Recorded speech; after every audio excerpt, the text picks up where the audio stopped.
A luxurious wedding ceremony transforms into a theater of revelations when uninvited guests arrive with undeniable genetic proof. Within the city's most exclusive venue, champagne toasts turn to shocked silence as test results circulate. Between vengeance and vindication lies a truth that will leave every guest questioning their assumptions about family and fate. Before we get into the story, comment below where in the world you are watching from today. The grand ballroom of the St. Regis shimmered, a breathtaking spectacle of crystal chandeliers and cascading floral arrangements. Isabel, radiant in a gown the color of spun moonlight, floated down the aisle, her father, Arthur, a granite statue of stern pride beside her. The air thrummed with a potent cocktail of champagne bubbles and suppressed excitement. Julian, his smile a carefully constructed mask, waited at the altar, his eyes, however, betraying a flicker of something akin to apprehension. Marcus, Julian's brother, stood a discreet distance away, observing the scene with a subtle frown. He felt a disquiet, a prickling unease that had nothing to do with the usual pre-wedding jitters. He'd seen the subtle tension between Arthur and Isabel's mother, Eleanor, a woman whose elegant beauty couldn't quite mask the icy glint in her eyes. The whispers circulating amongst the guests, hushed but persistent, only amplified his concern. "She's breathtaking," a voice murmured beside Marcus. He turned to see a woman he didn't recognize, her face familiar yet subtly different. She held a glass of champagne, her hand trembling slightly. Her eyes, the same shade of hazel as Isabel's, held a strange mixture of awe and sorrow. "Yes," Marcus replied, his voice barely a whisper. He felt a sudden chill despite the warmth of the room. The woman's presence unsettled him. More unsettling still were the others, subtly similar to members of the families, yet distinctly off. They moved through the crowd like shadows, their expressions unreadable. The music swelled, the ceremony began, but the celebratory atmosphere felt brittle, fragile, as if a single wrong note could shatter the illusion of perfect happiness. As Isabel and Julian exchanged vows, a subtle shift occurred. The champagne flutes felt heavier in guests' hands. The smiles seemed strained. The whispers intensified, transforming into an almost palpable tension. The glittering ballroom, once a symbol of joyous celebration, now felt like a gilded cage, holding secrets ready to burst forth. The uninvited guests, their presence a silent accusation, seemed to be drawing closer. The evening, it seemed, was about to take an unexpected turn. A hush fell over the ballroom as the priest pronounced Isabel and Julian husband and wife. The initial eruption of applause felt strangely muted, replaced by a nervous energy that vibrated through the polished floor. Champagne glasses clinked, but the sound lacked its usual festive ring. Marcus watched Isabel, her face luminous yet strained, her eyes darting nervously towards her father. Arthur, his jaw clenched tight, offered a curt nod, his pride a brittle shield against something unseen. Eleanor, however, wore a smile that didn't quite reach her eyes. A subtle satisfaction played on her lips, a stark contrast to the forced gaiety of the other guests. She caught Marcus's gaze and offered a barely perceptible, chillingly knowing wink. The unease Marcus had felt earlier intensified, a premonition hardening into a chilling certainty. Suddenly, a woman slipped a small, unmarked envelope into Marcus's hand. He glanced down. The crisp white paper felt cool against his skin. He looked up to see the woman, the one with Isabel's eyes, melting back into the crowd, her face impassive. The music resumed, a waltz swirling the guests into a dizzying dance, but Marcus remained rooted to the spot. He opened the envelope, his heart pounding a frantic rhythm against his ribs. Inside, a single sheet of paper lay folded. As his eyes scanned the stark black print of the genetic test results, his blood ran cold. The implications were devastating, impossible to ignore. A strangled gasp escaped his lips, unnoticed in the whirling dance. He looked around, his gaze settling on the faces of the wedding party. His brother's happiness, his sister-in-law's fragility, his father's rigid composure, all threatened by the truth now clutched in his hand. The glittering ballroom, once a symbol of joy, now felt like a pressure cooker, about to explode with long-buried secrets. The champagne tasted like ash in his mouth. The gilded cage, he realized, was about to spring open. The ballroom shimmered, a kaleidoscope of silk and sequins, but Marcus saw only the stark black print on the paper. The waltz music, once romantic, now grated on his nerves, a discordant soundtrack to the impending chaos. He felt a clammy sweat beating on his forehead, the champagne's sweetness long gone, replaced by a bitter metallic taste. He looked at Julian, radiant and oblivious, his arm around Isabel, her smile a fragile mask barely concealing her inner turmoil. "Marcus?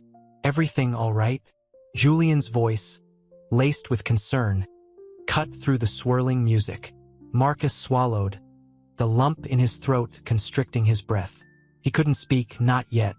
The words, the truth, were trapped. A venomous serpent coiled in his chest. He looked at Eleanor, her eyes gleaming with a chilling premonition, a mirror to the dread coiling within him.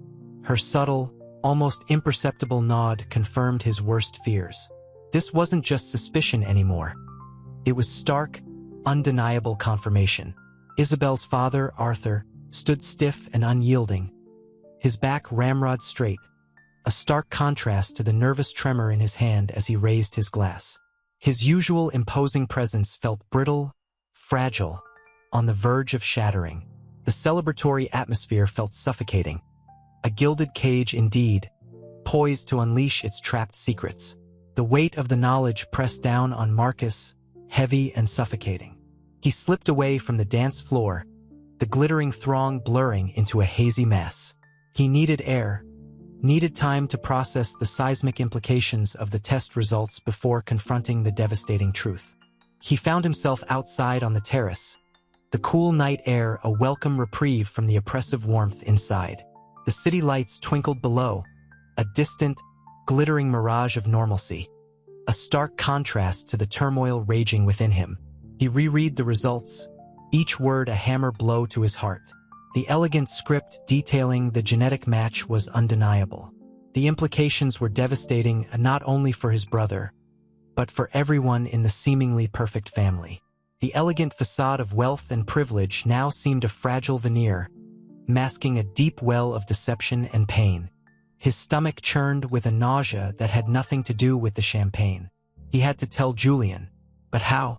How could he shatter this meticulously constructed happiness, this gilded cage of lies?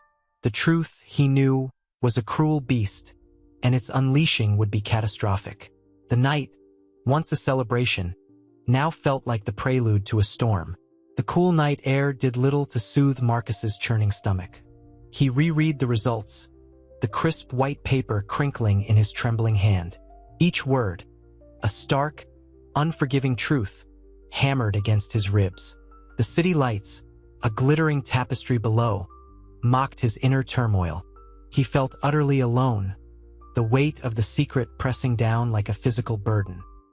He glanced back at the ballroom, its opulent glow a stark contrast to the icy dread gripping him.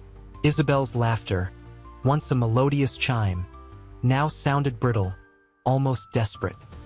He saw Julian's arm around her, the possessive gesture suddenly jarring. The picture of idyllic happiness felt like a cruel jest, a fragile mask concealing the storm about to break. A sob escaped Eleanor. She stood alone, a figure shrouded in shadows, her face obscured but her grief palpable. He knew that look, the quiet acceptance of a bitter truth, a truth she'd carried for years. He saw the ghost of a smile play on her lips. Was it satisfaction, or the bitter taste of regret? The question hung heavy in the cool night air. He needed to tell Julian. The thought sent a fresh wave of nausea through him. How could he shatter this carefully constructed world? How could he deliver a blow that would fracture not only his brother's happiness, but the carefully balanced equilibrium of the entire family? His own complicity in the years-long deception weighed heavily. He took a shaky breath, the crisp air stinging his lungs. He couldn't bear the weight of this secret any longer. The truth, like a venomous serpent, needed to be released. He started back towards the ballroom, his steps hesitant, yet his resolve hardening with each footfall. The gilded cage, he knew, was about to unleash its fury. The champagne flutes, once symbols of celebration, now seemed like weapons, poised to pierce the heart of their meticulously crafted illusion.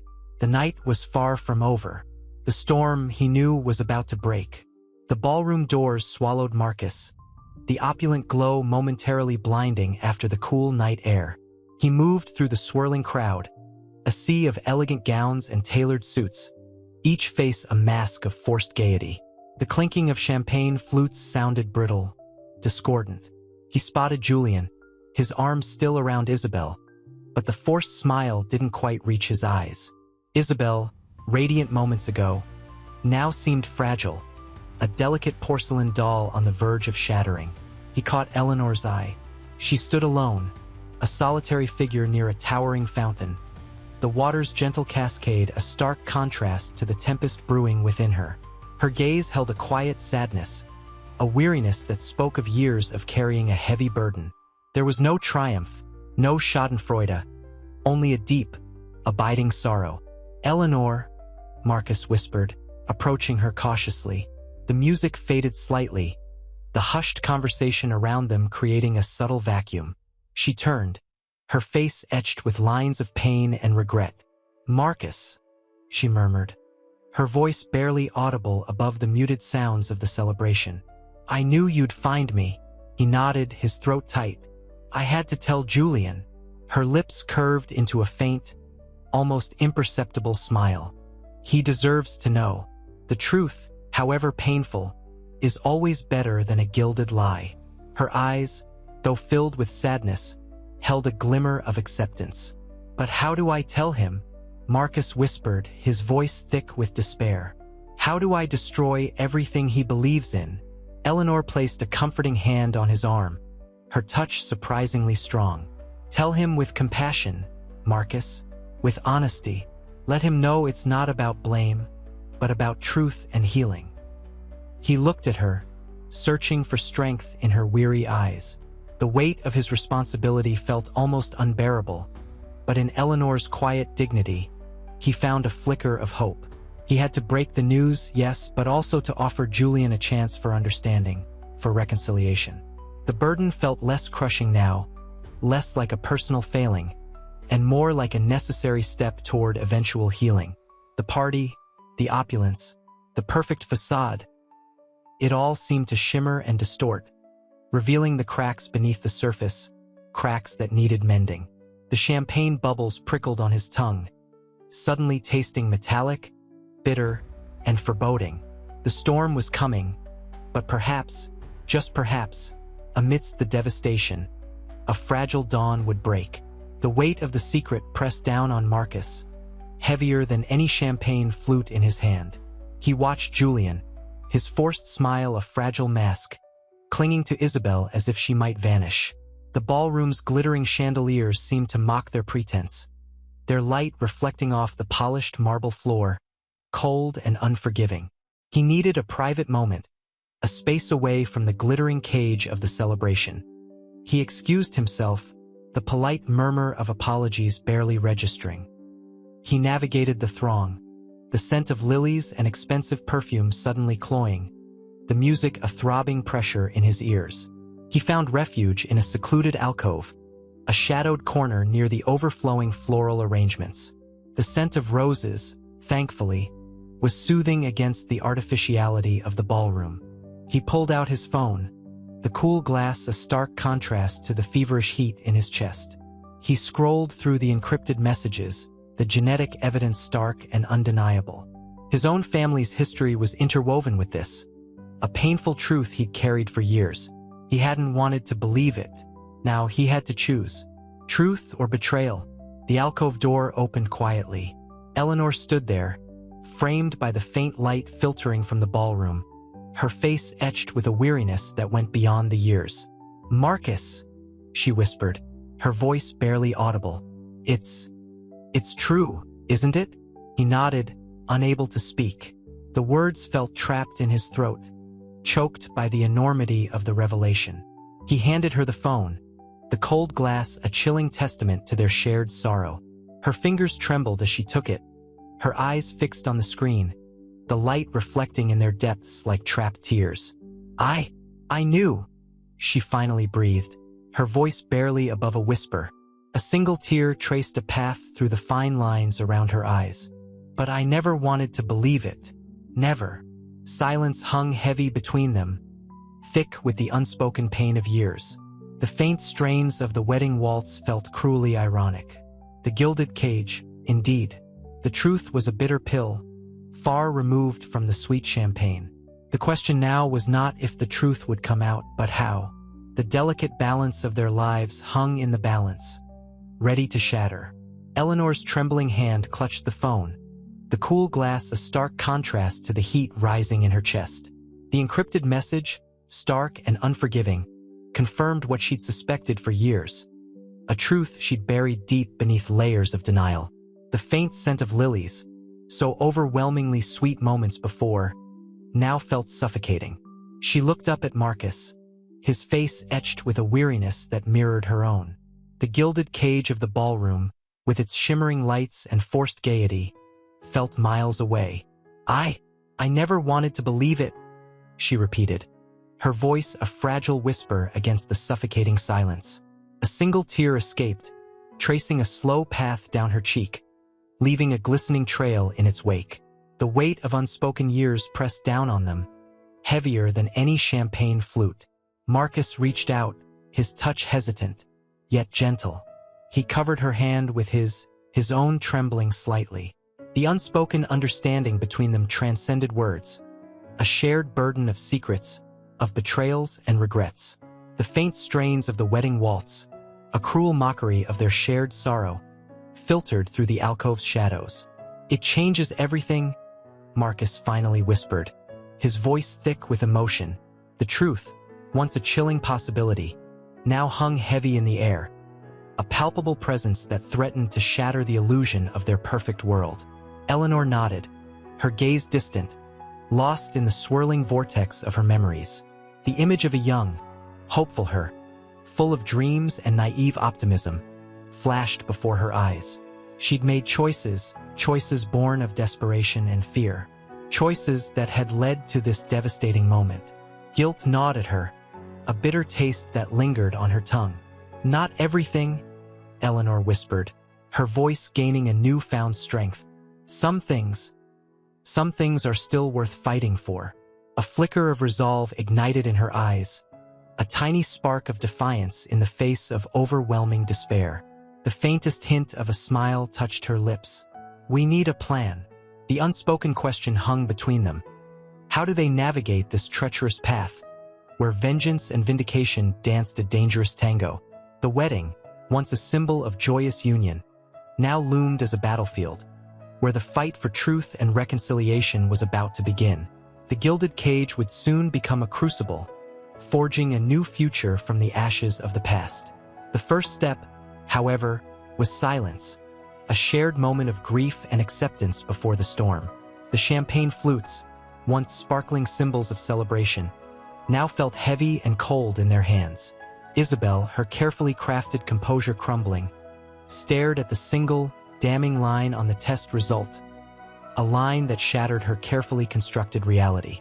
The opulent ballroom, with its crystal chandeliers and towering floral arrangements, seemed to shrink, the celebratory music a mocking counterpoint to the turmoil within her.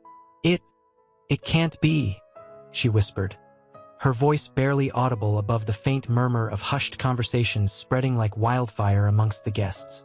Julian, his face a mask of controlled fury, snatched the paper from her trembling fingers. His eyes, usually bright with charm, were now shadowed with a chilling disbelief. He looked from the test to Isabel, his jaw clenched tight. Arthur, Isabel's father, his usually impeccable facade cracking, watched the unfolding drama with a chilling stillness. His carefully cultivated authority was dissolving into a simmering rage, his grip on his champagne glass tightening until his knuckles were white. He saw his carefully constructed legacy crumbling before his eyes, the meticulously planned future for his daughter replaced by a brutal, unforeseen reality. The sweet aroma of lilies, once a symbol of his daughter's perfect wedding, now felt cloying, a suffocating sweetness that mirrored the bitter truth. Marcus, observing the unfolding chaos from a shadowed alcove, felt a surge of protective instinct towards Isabel. He saw the hurt in her eyes, the raw vulnerability beneath the carefully maintained composure. He knew with a sickening certainty that this wasn't just about a shattered wedding, but about a life irrevocably altered. He took a deep breath, the scent of old wood and polished floors filling his nostrils, a grounding scent in the midst of the emotional tempest. He knew he needed to act, to be a stabilizing force in this maelstrom of accusations and shattered dreams. But what could he do? The weight of the secret, a burden he'd carried for years, felt heavier than ever before. The unspoken question hung heavy in the air. How could they possibly rebuild from this wreckage? The gilded cage had become a trap, and the truth, once unleashed, was a wild animal impossible to contain. The crystal chandelier cast fractured light across Isabel's face, highlighting the tremor in her chin. The scent of lilies, once so intoxicating, now felt cloying, mirroring the bitter taste in her mouth. Julian's hand, usually so comforting, now felt like a cold, heavy weight in hers. He hadn't spoken since reading the results, his silence a more potent accusation than any shouted words.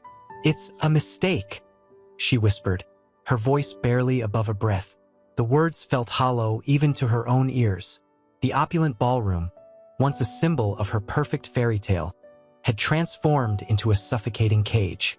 Arthur, his face a mask of controlled fury, took a step forward. The glint of anger in his eyes was a stark contrast to the polished veneer he usually presented. "Don't be absurd, Isabel.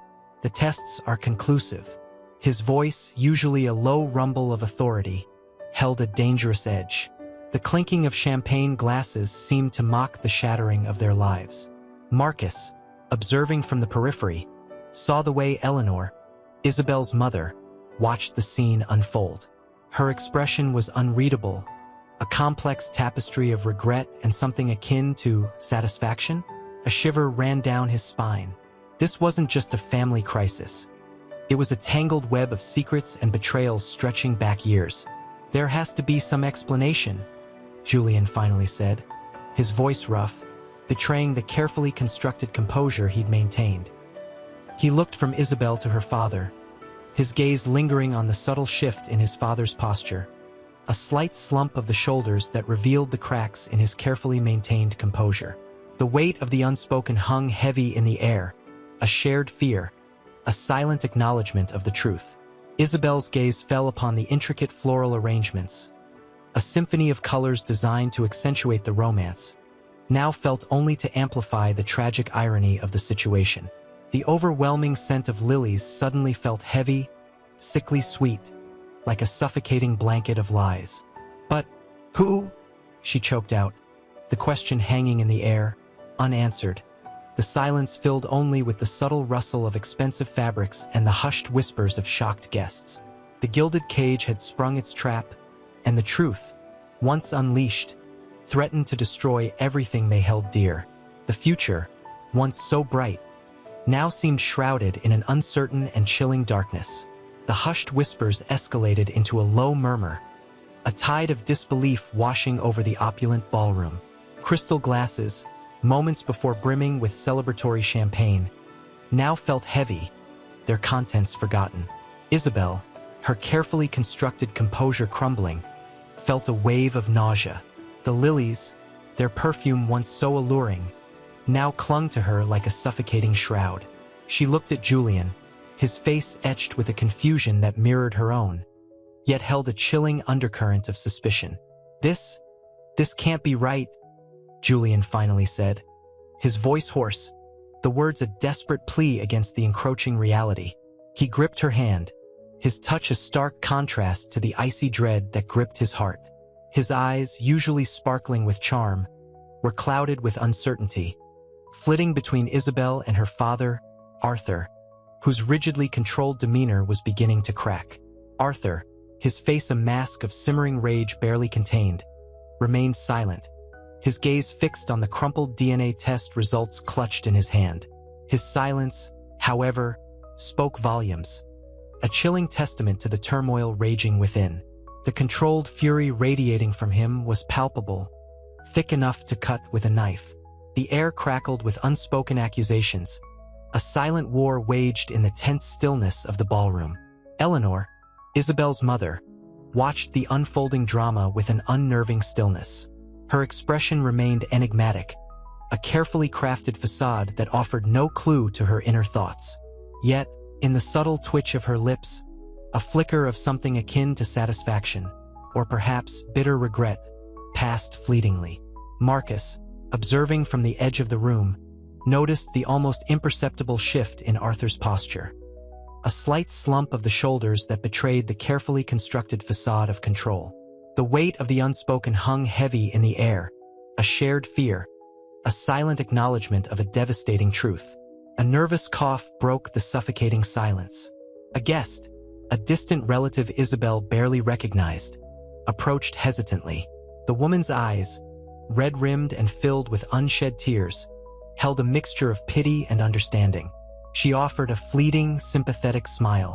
"There are others," she whispered, her voice trembling slightly, her words barely audible above the rising tide of anxieties. The revelation hung in the air, a chilling prelude to the storm that was about to break. The gilded cage, once a symbol of perfection, had become a trap, sprung open to reveal a terrifying truth, a truth that threatened to shatter everything. The woman's whispered words, "There are others," hung in the air like a poisoned dart, silencing the room once more. Crystal chandeliers glittered, their light reflecting off the stunned faces of the guests, each one a mask of disbelief and dawning horror. The scent of lilies, sharp and cloying, battled with the faint metallic tang of fear. Isabel felt Julian's hand tighten in hers, a desperate anchor in the swirling chaos. His eyes, usually so bright, held a raw, wounded vulnerability. What does that mean?" Julian's voice was barely a breath, his words catching in his throat. The controlled fury radiating from Arthur seemed to physically press down on them, a suffocating weight.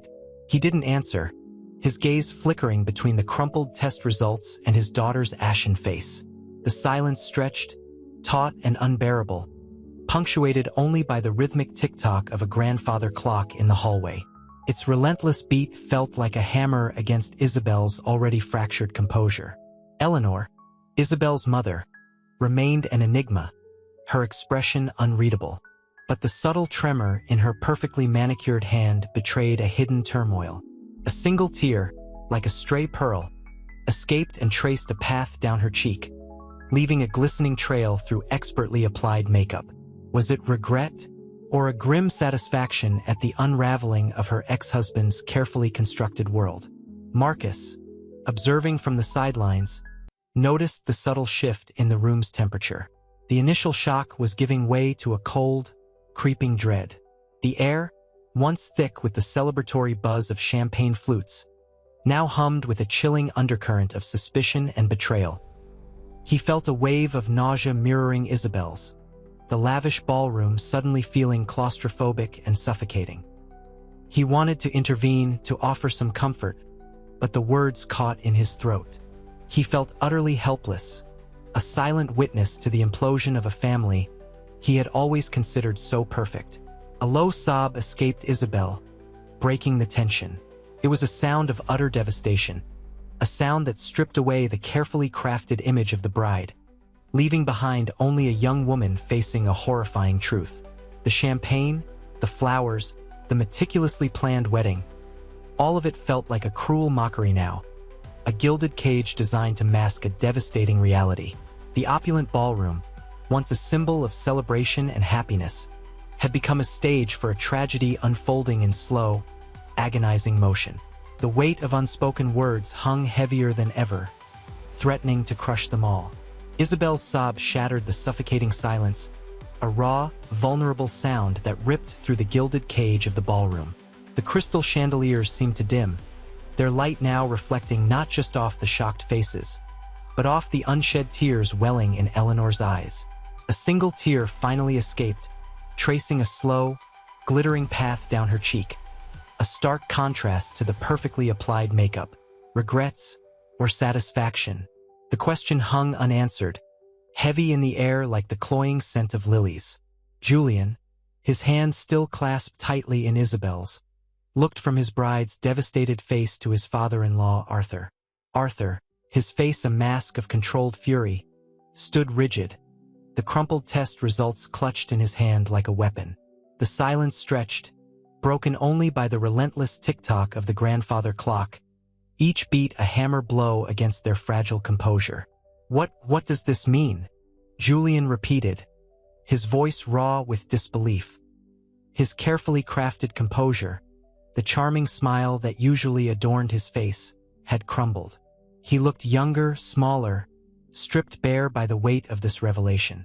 Marcus, observing from the edge of the swirling chaos, felt a wave of nausea rise in his throat.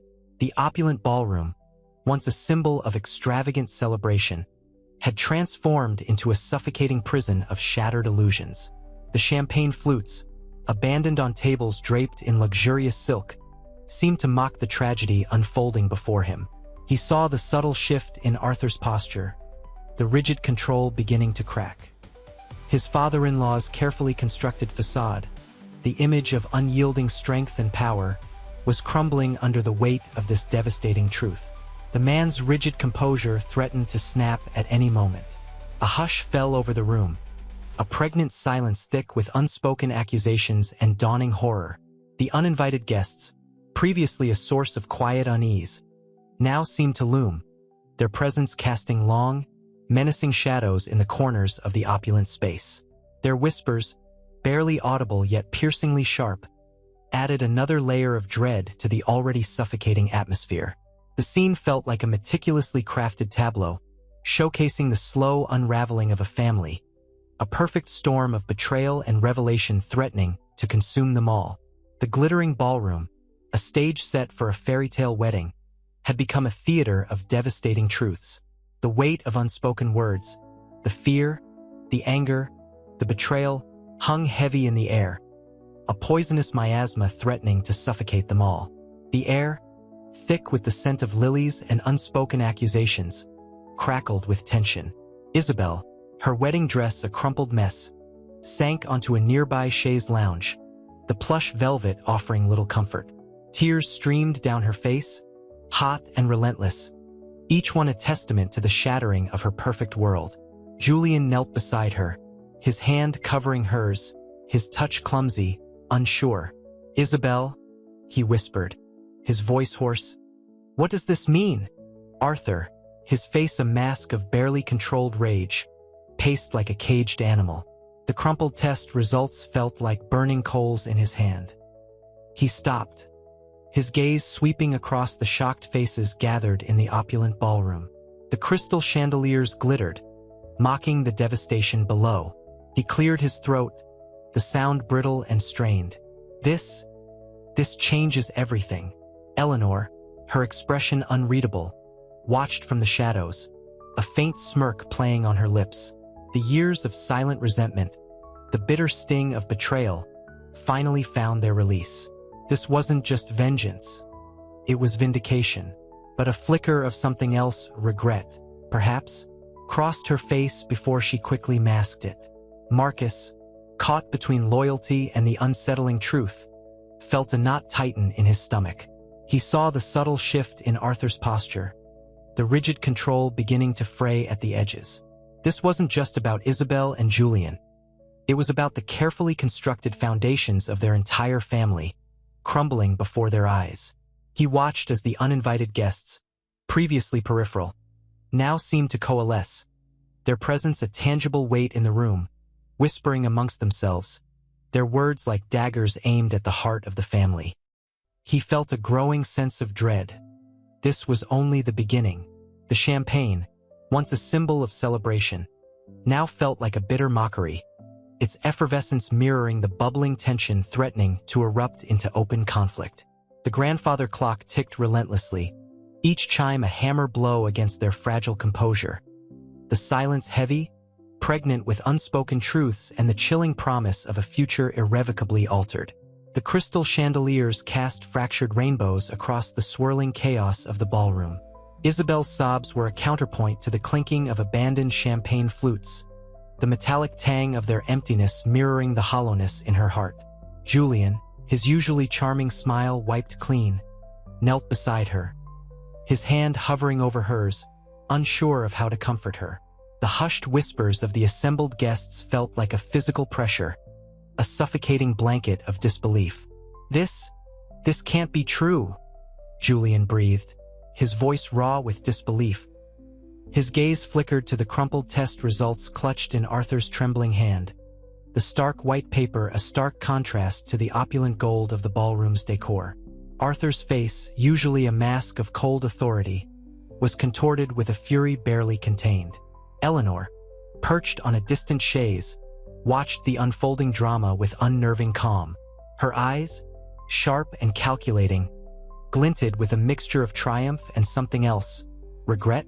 A ghost of a smile played on her lips, then vanished as quickly as it appeared. The years of silent resentment, of hidden bitterness, were finally unleashed, but the victory felt hollow, tainted by a sense of loss. Marcus, ever the mediator, moved between the fractured groups. His attempts to soothe the escalating tension met with strained smiles and averted gazes. He felt a deep unease. The uninvited guests, previously shadowy figures on the periphery, were now gathering, their whispers a growing chorus of unease. Their faces were subtly different, yet strangely familiar. A subtle resemblance to Arthur, to Eleanor, that he couldn't quite place.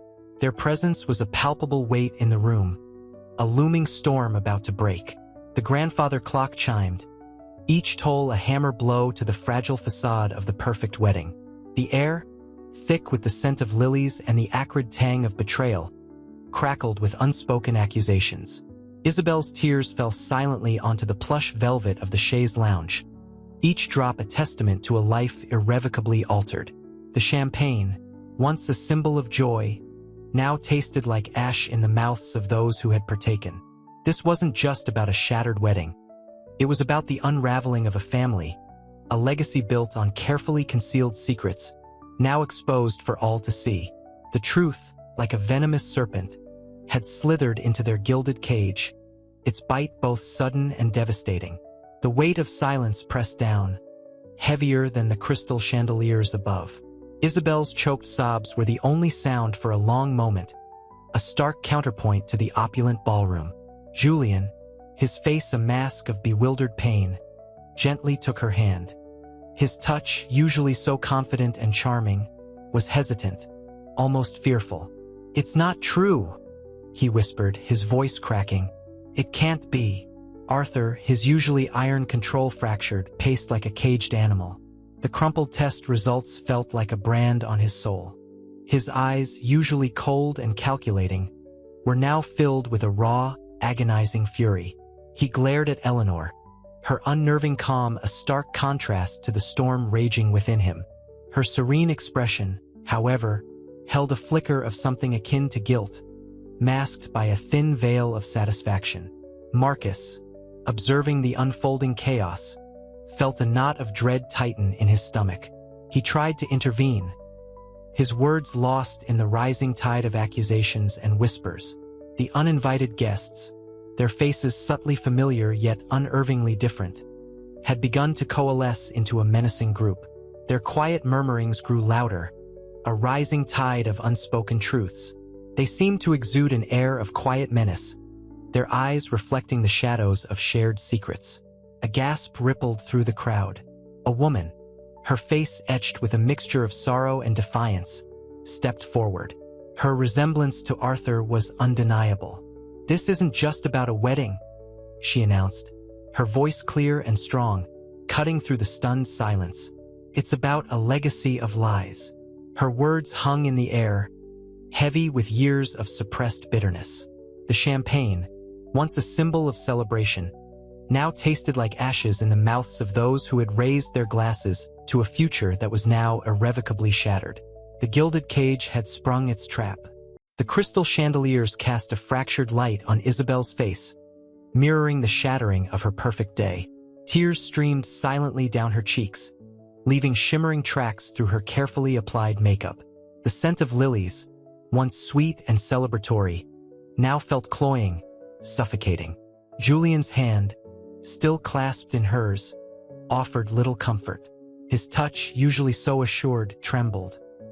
He looked like a lost boy, the carefully constructed facade of charming ambition crumbling around him. This can't be true," he repeated, his voice barely a whisper, lost in the growing hum of whispered accusations. Arthur, his face a mask of furious disbelief, paced the polished marble floor, his expensive shoes clicking a staccato rhythm against the silence. The crumpled DNA results felt like a physical weight, a brand searing his soul. He glared at Eleanor, her composed demeanor a chilling contrast to his inner turmoil. A flicker of something, guilt, regret, momentarily betrayed her carefully constructed facade before being swiftly masked again. Marcus, his usually jovial face etched with worry, watched the scene unfold with mounting dread. He attempted to intervene, to calm the storm brewing around him, but his words were lost in the rising tide of fear and accusation. He felt a suffocating pressure in his chest, a premonition of the family secrets about to be revealed. The uninvited guests, their faces a disturbing blend of familiarity and strangeness, had moved closer, their hushed murmurs coalescing into a low, ominous hum. Their presence was palpable, a heavy weight in the air, thickening the already suffocating atmosphere. A woman with Arthur's unmistakable jawline and piercing gaze, stepped forward. Her eyes, filled with a lifetime of quiet resentment, held a steely determination. "This isn't about a wedding, Mr. Beaumont," she said, her voice cutting through the stunned silence, sharp and precise. "This is about justice." She held up a similar crumpled piece of paper. "And this," she added, her voice heavy with unshed tears, "is about my rightful place." The weight of her words settled upon the room like a shroud, silencing the whispers and leaving only the sound of Isabel's quiet sobs. The champagne flutes, abandoned on laden tables, gleamed under the chandeliers, a silent testament to the shattered illusions and the approaching storm. The air, thick with the scent of lilies and unspoken accusations, crackled with tension. Isabel's sobs were a counterpoint to the clinking of abandoned champagne flutes, their metallic chime a morbid symphony against the opulent backdrop of the ballroom. Julian, his face ashen, stared at the crumpled DNA results clutched in his hand, the crisp white paper a stark contrast to the vibrant crimson of his tie, now loosened and askew. He felt a cold dread seep into his bones, a chilling premonition of the life he thought he knew dissolving before his eyes. This changes everything," he whispered, his voice hoarse. The words hung in the air, fragile and inadequate in the face of the seismic shift that had just occurred. Arthur, his usually impeccable composure shattered, roared, his voice echoing off the high ceilings. "Lies! This is some elaborate hoax." He shoved the paper away, the gesture clumsy and desperate, betraying the carefully maintained facade of strength. His eyes, bloodshot and wild, darted between Eleanor and the woman who had just spoken, a woman who bore an unsettling resemblance to him. Fear, raw and uncontained, flickered in their depths. Eleanor, however, remained impassive, her gaze steady and unwavering. A faint, almost imperceptible smile played on her lips, a cruel, knowing curve that hinted at a long-held secret, a victory long in the making. The silence that followed was heavier than the weight of the chandeliers above, the unspoken accusations hanging in the air like a suffocating shroud.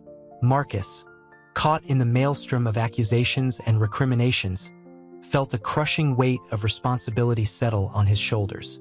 He watched, helpless, as the meticulously crafted illusion of his family's perfection crumbled around him, revealing the ugly truth beneath. He reached for Isabel's hand, offering a silent gesture of support, his touch gentle but firm. Her trembling hand squeezed his, a silent plea for strength, for understanding. The faintest tremor in her response mirrored the precariousness of her world. The uninvited guests, previously a silent, unnerving presence, were no longer spectators. They were the authors of the unfolding drama, their hushed whispers now a chorus of long-held resentments and unveiled truths, each word a pinprick to the balloon of family harmony. The room, once a symbol of extravagant celebration, now felt like a suffocating cage, its gilded bars trapping them in a web of lies and betrayal. The opulent decor, the shimmering fabrics, the crystal chandeliers, the meticulously arranged flowers, mocked their shattered world with its stark, unyielding beauty. The future, once so bright and full of promise, now felt shrouded in uncertainty, a bleak landscape of shattered dreams and exposed realities. Isabel's choked sobs sliced through the suffocating silence. The scent of lilies, once intoxicating, now felt cloying, a suffocating sweetness mirroring the bitter taste in her mouth. Crystal shards, scattered from a carelessly knocked-over champagne tower, glittered under the harsh ballroom lights, a cruel parody of the shattered fragments of her life. Julian's hand, clammy and cold, sought hers, but his touch offered no comfort.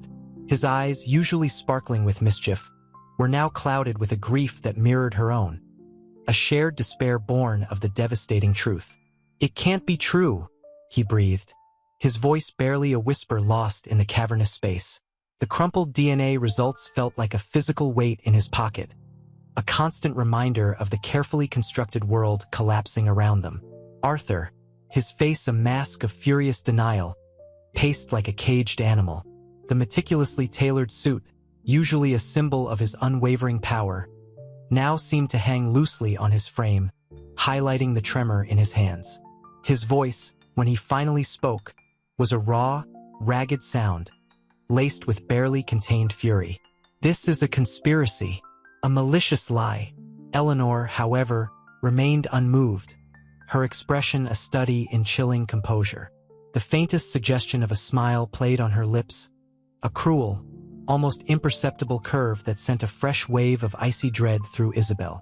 The resemblance between Eleanor and the uninvited woman, a woman who now stood quietly observing the scene, was undeniable, a stark visual representation of the family secrets laid bare.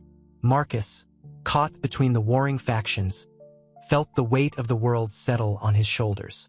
He saw the raw, wounded desperation in Isabel's eyes, the simmering rage in Julian's, the brittle facade of Arthur's control, and the cold satisfaction playing across Eleanor's face. He wanted to intervene, to offer solace, to somehow mend the gaping fissures that had split his family apart, but the words seemed to catch in his throat. A sudden movement at the edge of the ballroom caught his eye. One of the uninvited guests, a woman with kind eyes and a quiet dignity, stepped forward. She held out a hand, offering a small, worn photograph. It depicted a younger Eleanor, her face etched with a sorrow that mirrored the pain etched on Isabel's face now. A silent communication passed between them, a shared understanding that transcended the chaos of the room. The photograph was a bridge, a fragile link connecting past and present, offering a glimmer of hope amidst the overwhelming despair. The weight of the unspoken words hanging heavy in the air was palpable. The future, once clear, now seemed shrouded in an uncertain mist. The air crackled with unspoken accusations. The clinking of abandoned champagne flutes was the only sound louder than the frantic beating of Isabel's heart. The lilies, their fragrance cloying now, seemed to mock her with their pristine beauty. She looked at the crumpled DNA results in her hand, the stark black lettering a cruel brand on her soul. It's not possible," she whispered, her voice barely audible above the rising hum of anxiety. Julian, his usual charm replaced by a haunted weariness, reached for her hand, his touch clumsy, hesitant. "We'll figure this out," he murmured, his voice rough with unshed tears. But even he didn't believe his own words. The carefully constructed fantasy of their perfect life lay shattered at their feet. Arthur, his face a mask of controlled rage, slammed his fist on a nearby table, the crystal glasses jumping. "Lies!" he roared, his voice echoing in the vast ballroom. "All lies! This is some elaborate scheme to ruin me. His usually impeccable composure was crumbling, revealing the frightened, vulnerable man beneath the veneer of power. Eleanor, however, watched the unfolding chaos with unnerving calm. A ghost of a smile, cold and cruel, played on her lips. Her eyes, like chips of ice, met Isabel's, holding a silent, chilling judgment. The uninvited guest, her resemblance to Eleanor startlingly clear, stood silently, a spectator to the family's implosion. A single unshed tear tracked a path through the expertly applied makeup on her cheek. Marcus, caught in the tempest, felt a wave of nausea. He moved between the warring factions, his attempts at mediation futile. He saw the raw, exposed wounds of his family, the gaping chasm of betrayal that threatened to swallow them whole. He wanted to offer comfort, to mend the broken pieces, but his own loyalties were fractured, his own secrets threatening to erupt. The weight of the unspoken words pressed down on him, a suffocating blanket of guilt and uncertainty. He felt desperately alone in the heart of the storm, the future a vast, unknowable expanse. The chandelier's glittering prisms cast fractured light across the ballroom, highlighting the stark lines of fear etching themselves onto Arthur's face. His carefully cultivated composure, a lifetime's work, was cracking like brittle porcelain. He sputtered, his voice a strangled rasp. This is a fabrication, a malicious lie." Eleanor, however, remained untouched by the storm raging around her. Her gaze, unwavering and cold, held Isabel captive. The unspoken accusation hung heavy in the air, a legacy of pain and betrayal stretching back decades. Isabel, her breath catching in her throat, felt the world tilt on its axis. The opulent ballroom, once a symbol of fairy tale perfection, now felt like a suffocating cage. The champagne, once bubbly and celebratory, tasted like ash in her mouth. She clutched the DNA results, the crisp paper a stark contrast to the trembling in her hands. "But who?" she whispered, her voice breaking, the question hanging unanswered in the stunned silence. Julian, his face pale, moved to her side, his hand hovering uncertainly near hers before dropping to his side. He looked at her, his eyes brimming with a silent plea for understanding, for strength he didn't possess himself. The perfect facade, the carefully constructed image they had presented to the world, was crumbling around them. He swallowed, his throat dry. "We need to," he began, but the words caught in his throat, choked by the enormity of what was happening. Marcus, his eyes darting between the warring factions, felt a wave of nausea. The opulent surroundings seemed to mock the raw, ugly truth unfolding before him. The crystal glasses, reflecting distorted images of the chaos, seemed to amplify the suffocating pressure building within him. He yearned to intercede, to somehow calm the tempest, but his own secret anxieties, whispers of doubt about his own lineage, kept him paralyzed. He watched, helpless, as the foundation of his family splintered, the fragments threatening to swallow them all. He could feel the cold breath of betrayal chilling him to the bone. The air was thick with unspoken accusations and the scent of lilies, now a sickeningly sweet reminder of a life that was irrevocably altered. The silence stretched, thick and suffocating, broken only by the rhythmic tick-tock of a grandfather clock in the hallway. Crystal glasses, abandoned halfway to lips, reflected the pallid faces gathered in the ballroom's gilded cage. Isabel's trembling hand clutched the DNA results, the crisp paper a stark contrast to the tremor that ran through her. The champagne, once a symbol of celebration, now tasted like bitter ash. "Who?" she whispered again, her voice barely audible above the frantic beating of her heart. The question hung in the air, a poisoned dart aimed at the heart of her carefully constructed life. Julian, his face ashen, reached for her hand, his touch hesitant, unsure. His eyes, usually sparkling with charm, were clouded with a profound sorrow. "We need answers," he murmured, his voice hoarse. His carefully maintained composure, a mask he'd worn for so long, was finally cracking. Arthur, his face a mask of controlled fury, paced like a caged lion. His usually impeccably tailored suit seemed to wrinkle with the sheer force of his inner turmoil. "Lies! All lies!" he roared, his voice echoing through the opulent space, shattering the fragile silence. His carefully constructed world, built on secrets and half-truths, was collapsing around him. Eleanor, however, remained an island of stoic calm in the storm. Her eyes, sharp and unwavering, held a chilling stillness. A ghost of a smile played on her lips, a cruel, knowing smile that spoke volumes of past betrayals and present vindication. She watched the chaos unfold, a silent observer, her gaze lingering on Isabel, a mixture of pity and satisfaction in her expression. The scent of lilies, so potent earlier, now felt cloying, heavy, like the weight of unspoken truths pressing down on them all. Marcus, caught in the crossfire, felt a wave of nausea wash over him. His own carefully guarded secret, the nagging doubt about his own parentage, threatened to erupt. He watched, his heart pounding, as the elegant ballroom transformed into a battleground of shattered illusions. The glittering chandeliers, once symbols of joy, now felt like mocking reminders of a life teetering on the brink of collapse. The weight of family secrets, long buried, threatened to crush them all. He felt the cold, clammy grip of fear tightening around his heart, a stark contrast to the warmth of the champagne flutes abandoned just moments before. The silence, once suffocating, was now pregnant with unspoken accusations, with the bitter taste of betrayal, and with the haunting whisper of a truth that threatened to unravel them all.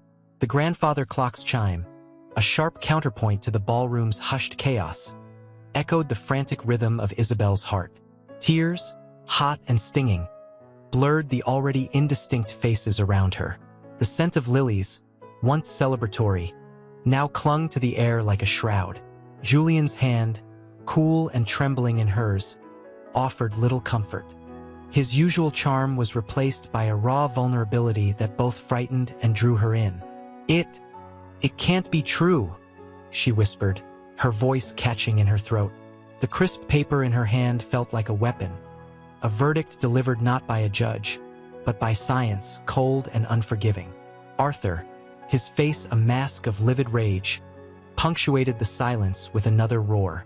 "This is a lie, a fabrication." He slammed his fist on a nearby table, sending crystal glasses tumbling. The shattering sound mirrored the fracturing of his carefully constructed facade. His usually impeccable control was crumbling, revealing a man consumed by fear and fury. Eleanor, however, remained a statue of glacial calm amidst the storm. Her eyes, sharp and knowing, held a chilling stillness. A slight, almost imperceptible twitch of her lips suggested a cruel satisfaction, a victory long anticipated.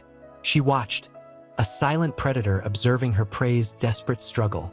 The pity in her gaze was as chilling as the satisfaction. Marcus, caught in the maelstrom of accusations and denial, felt the cold pressure of dread tightening around his chest. His own carefully guarded secret, the nagging doubt about his true parentage, threatened to spill forth. He moved toward Isabel, a silent offer of support, but hesitated, the weight of his own uncertainty pressing down on him. He needed answers, but the truth, he sensed, might shatter more than just his family's illusion of perfection. The champagne, the music, the lilies, all the opulent trappings of this lavish celebration now felt like mocking reminders of the brutal truth revealed within those stark, scientific words. The weight of the unspoken, the potential for devastation, hung heavy in the air. The gilded cage had become a prison of shattered dreams, and the only escape seemed to be the bitter truth itself. The crystal chandelier cast long, distorted shadows across the ballroom floor, transforming the opulent space into a surreal landscape of fractured light and swirling emotions. Isabel, her breath catching in ragged gasps, felt the cold silk of her gown against her skin, a stark contrast to the fiery turmoil within. Julian's hand, still clasped in hers, felt clammy, the warmth replaced by a chilling dampness mirroring her own inner chill. This can't be right," she whispered again, her voice a fragile thread in the suffocating silence. The genetic test results, stark and unforgiving, felt like a physical blow. The meticulously crafted illusion of her perfect life was crumbling before her eyes, leaving behind a desolate landscape of doubt and betrayal. Arthur, his face contorted in a mask of furious denial, paced like a caged animal. His tailored suit, once a symbol of power and authority, now seemed to hang loosely, highlighting the fragility of his carefully constructed world. "It's a conspiracy," he roared, his voice cracking with a desperate strain. "They're trying to ruin me." Eleanor, a silent observer in the storm, watched with an unnerving calm. Her expression, unreadable yet intensely observant, held a hint of triumph, a cruel satisfaction that sent a shiver down Isabel's spine. The faint scent of her perfume, a sharp, almost metallic fragrance, seemed to intensify the tension in the air. Marcus, caught between his loyalty to Julian and the growing suspicion about his own parentage, felt the cold grip of fear tightening around his heart. His gaze darted between Isabel's devastated face and Arthur's seething rage, his usually calm demeanor fractured by the raw emotion swirling around him. He opened his mouth to speak, to offer some comfort, some semblance of hope, but the words caught in his throat. The weight of unspoken secrets, the potential for further revelations, pressed down on him, stifling his voice. A low murmur rippled through the remaining guests, a wave of shocked whispers and hushed conversations. The celebratory atmosphere, once vibrant and alive, had completely dissolved, leaving behind a suffocating silence punctuated only by the rhythmic ticking of the grandfather clock and the ragged sound of Isabel's breathing. The champagne glasses, half full, stood abandoned, reflecting the shattered dreams of those present. The opulent ballroom, once a symbol of joy and celebration, had transformed into a theater of painful revelations, where the gilded cage had become a prison of fractured truths and uncertain futures. The weight of the unspoken hung heavy in the air, a tangible presence as thick and suffocating as the luxurious fabrics draped around the silent, stunned guests. The silence stretched, thick and suffocating as the scent of spilled champagne. Isabel's trembling hand reached for Julian's, finding only cold, unresponsive fingers. His gaze, usually so warm and engaging, was distant, lost in a storm of disbelief. The crisp white tablecloth felt rough against her cheek as she leaned against it, the opulent setting mocking her inner turmoil. "It's impossible," she whispered, her voice barely audible above the frantic whispering of the other guests. Her father's roar echoed around the room, a desperate, animalistic sound that ripped through the carefully constructed facade of the evening. Arthur's face, usually so meticulously composed, was a mask of raw fury. His eyes, bloodshot and wild, darted from Eleanor's serene face to the stunned faces of the assembled guests. Eleanor, however, remained impassive, her expression a chilling study in controlled composure. The scent of her perfume, sharp and metallic, seemed to cling to the air, a poisonous bloom in the suffocating silence. She watched her daughter, a flicker of something, regret, satisfaction, momentarily softening the hard lines of her face before disappearing again. Marcus, his usually reassuring presence a stark contrast to the chaos, stepped forward. He placed a gentle hand on Julian's arm, his touch both comforting and firm. "Julian," he began, his voice low and steady, attempting to anchor the escalating storm. "We need to understand this. We need to talk." Julian flinched away, his eyes blazing with a mixture of anger and betrayal. "Understand? How can I understand this? This treachery?" He spat, his voice harsh and raw with emotion. The carefully crafted facade of the charming groom had shattered, revealing a wounded and furious man. The crystal chandelier above glittered, its reflection in the abandoned champagne flutes a distorted mockery of the shattered joy. The weight of unspoken truths, the crushing weight of betrayed trust, hung heavy in the air, a palpable pressure threatening to suffocate them all. The room, once a palace of dreams, now felt like a tomb. The crystal shards scattered across the marble floor mirrored the fragments of Isabel's shattered world. Each glint of light seemed to mock her, a cruel reminder of the opulent fantasy that had crumbled. Tears streamed down her face, blurring the already chaotic scene. The champagne, once a symbol of celebration, now reeked of betrayal. Its sticky sweetness clung to the air, a bitter aftertaste to the poisoned joy. "It's not. It can't be true," she whispered, her voice choked with sobs. Julian, his face a mask of furious disbelief, didn't respond. He stared at the test results clutched in Marcus's hand, the crisp white paper a stark contrast to the swirling emotions in the room. The usually vibrant room, draped in silks and shimmering fabrics, felt cold, suffocating. Arthur, his face contorted with rage, roared again, his voice a thunderclap in the stunned silence. He paced like a caged animal, his tailored suit rumpled, his composure utterly destroyed. "Lies! All lies!" he bellowed, his eyes blazing with accusation, fixed on Eleanor, who remained impassive, her expression a mask of chilling stillness. Eleanor, however, offered no solace. Her gaze, sharp and cold, swept across the room, landing briefly on Isabel, a flicker of something akin to pity crossing her face before disappearing again. The scent of her perfume, sharp and metallic, filled the air, a potent reminder of her presence, her unwavering control. Marcus, the only beacon of calm amidst the storm, gently placed a hand on Julian's arm.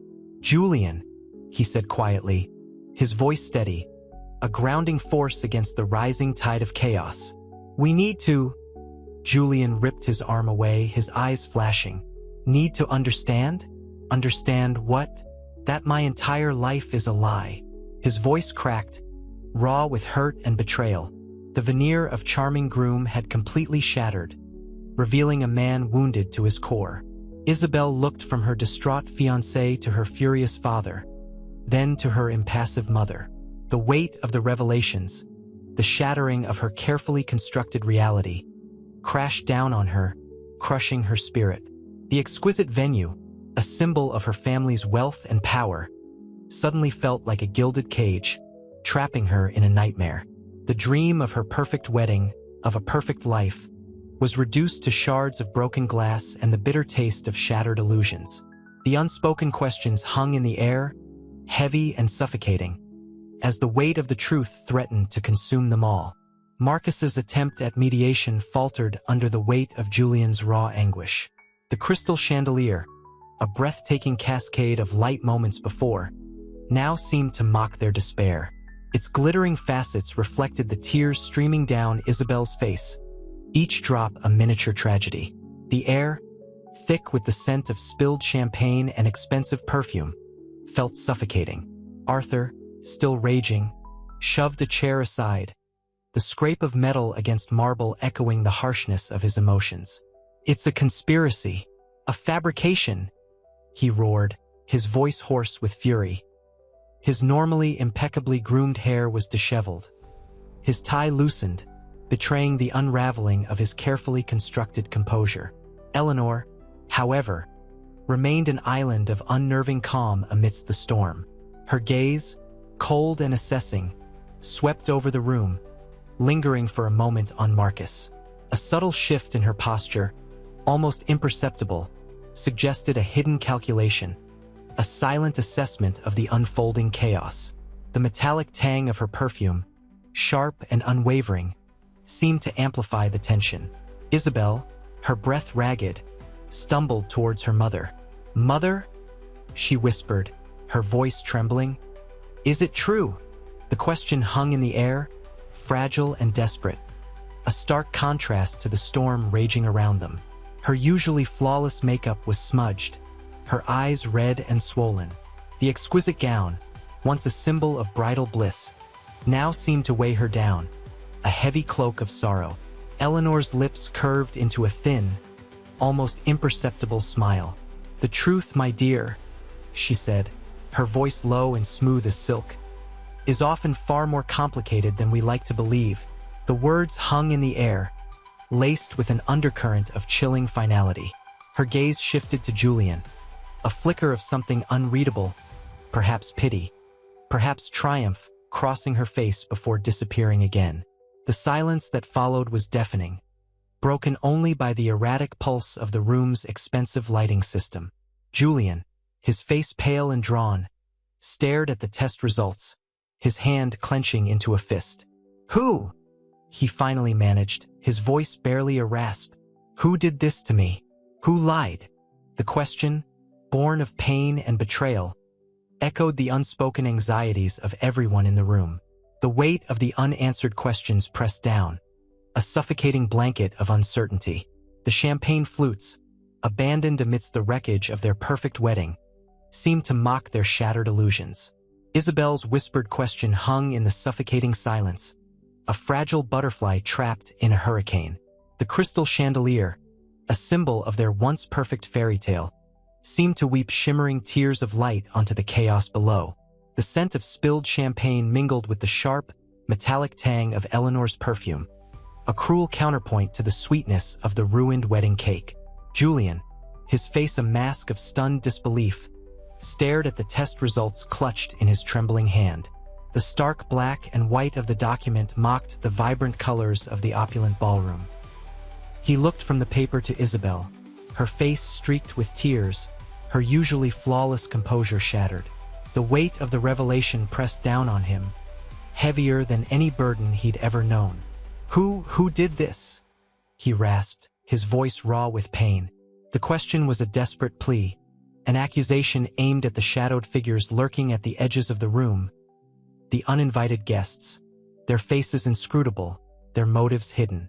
Arthur, his carefully constructed facade crumbling, paced like a caged animal. His fury was a palpable force, a tempest threatening to engulf them all. He roared again, his voice a guttural bellow. "It's a lie, a cruel, elaborate lie." His words, however, lacked conviction, even to his own ears. The tremor in his voice betrayed the fear that was finally creeping into his controlled demeanor. Eleanor, however, remained untouched by the storm. Her calm was unnerving, a stark contrast to the emotional maelstrom swirling around her. A faint, almost imperceptible smile played on her lips as she observed the unfolding drama, her eyes, cold and calculating, assessing the damage. There was a satisfaction in her stillness, a chilling sense of accomplishment that sent a shiver down Isabel's spine. It was a smile that spoke of years of carefully laid plans, of secrets finally revealed. Marcus, caught in the crossfire, attempted to intervene. "We need to calm down," he urged, his voice strained. He moved towards Julian, extending a hand, but Julian flinched away, unable to meet his brother's gaze. The trust, once so strong, had fractured irreparably under the weight of this devastating revelation. The air crackled with unspoken accusations, with years of pent-up resentment and betrayal finally erupting into the open. The opulent ballroom, once a haven of celebration, had transformed into a battlefield of shattered dreams and broken hearts. The next few hours promised nothing but brutal revelations and painful confrontations. The champagne wishes had turned to ash. The crystal shards scattered across the marble floor mirrored the fragments of Isabel's shattered world. The champagne, once a symbol of celebration, now stained the plush carpet, a crimson tide reflecting the fury in Arthur's eyes. His usually impeccable composure was gone, replaced by a raw, animalistic rage. He lunged at Marcus, his voice a strangled roar. You knew all along, didn't you?" Marcus, his face pale, flinched back. "Arthur, please. Don't please me," Arthur spat, his voice thick with unshed tears. "My daughter, my perfect Isabel." He choked on the words, the carefully constructed image of his flawless life crumbling around him. The weight of his deception, the years of carefully maintained lies, threatened to suffocate him. Eleanor, a silent observer amidst the chaos, watched with a chilling serenity. Her gaze, sharp and unforgiving, swept across the room, landing on Julian, whose face was ashen. His hand, still clutching the test results, trembled. He looked at Isabel, her eyes wide with disbelief, her body trembling with silent sobs. The weight of the revelation crushed him, a crushing blow to his carefully constructed ambitions. "It's not true," Julian whispered, his voice barely audible above the rising din. "It can't be true." His denial was a desperate plea, a fragile shield against the onslaught of truth. Isabel, finding her voice amidst the wreckage of her dreams, spoke with a quiet strength that surprised even herself. "Then explain this," she said, her voice trembling slightly but firm, holding up a photograph, a faded image of a smiling woman, strikingly similar to Eleanor, but younger, a woman Julian had never met. The room fell silent, the only sound the rhythmic tick-tock of a grandfather clock, a relentless reminder of time's relentless march, revealing secrets buried for years. The weight of this unspoken truth hung heavily in the air, a suffocating blanket of doubt and despair. The opulent ballroom, once a haven of joy, had become a crucible of shattering truths and devastating revelations. The next confrontation loomed, heavy with the unspoken accusations and the promise of further pain. The silence stretched, thick and suffocating, broken only by the erratic ticking of the grandfather clock. Crystal dust motes danced in the weak light filtering through the shattered chandelier, a macabre ballet reflecting the fractured state of their lives.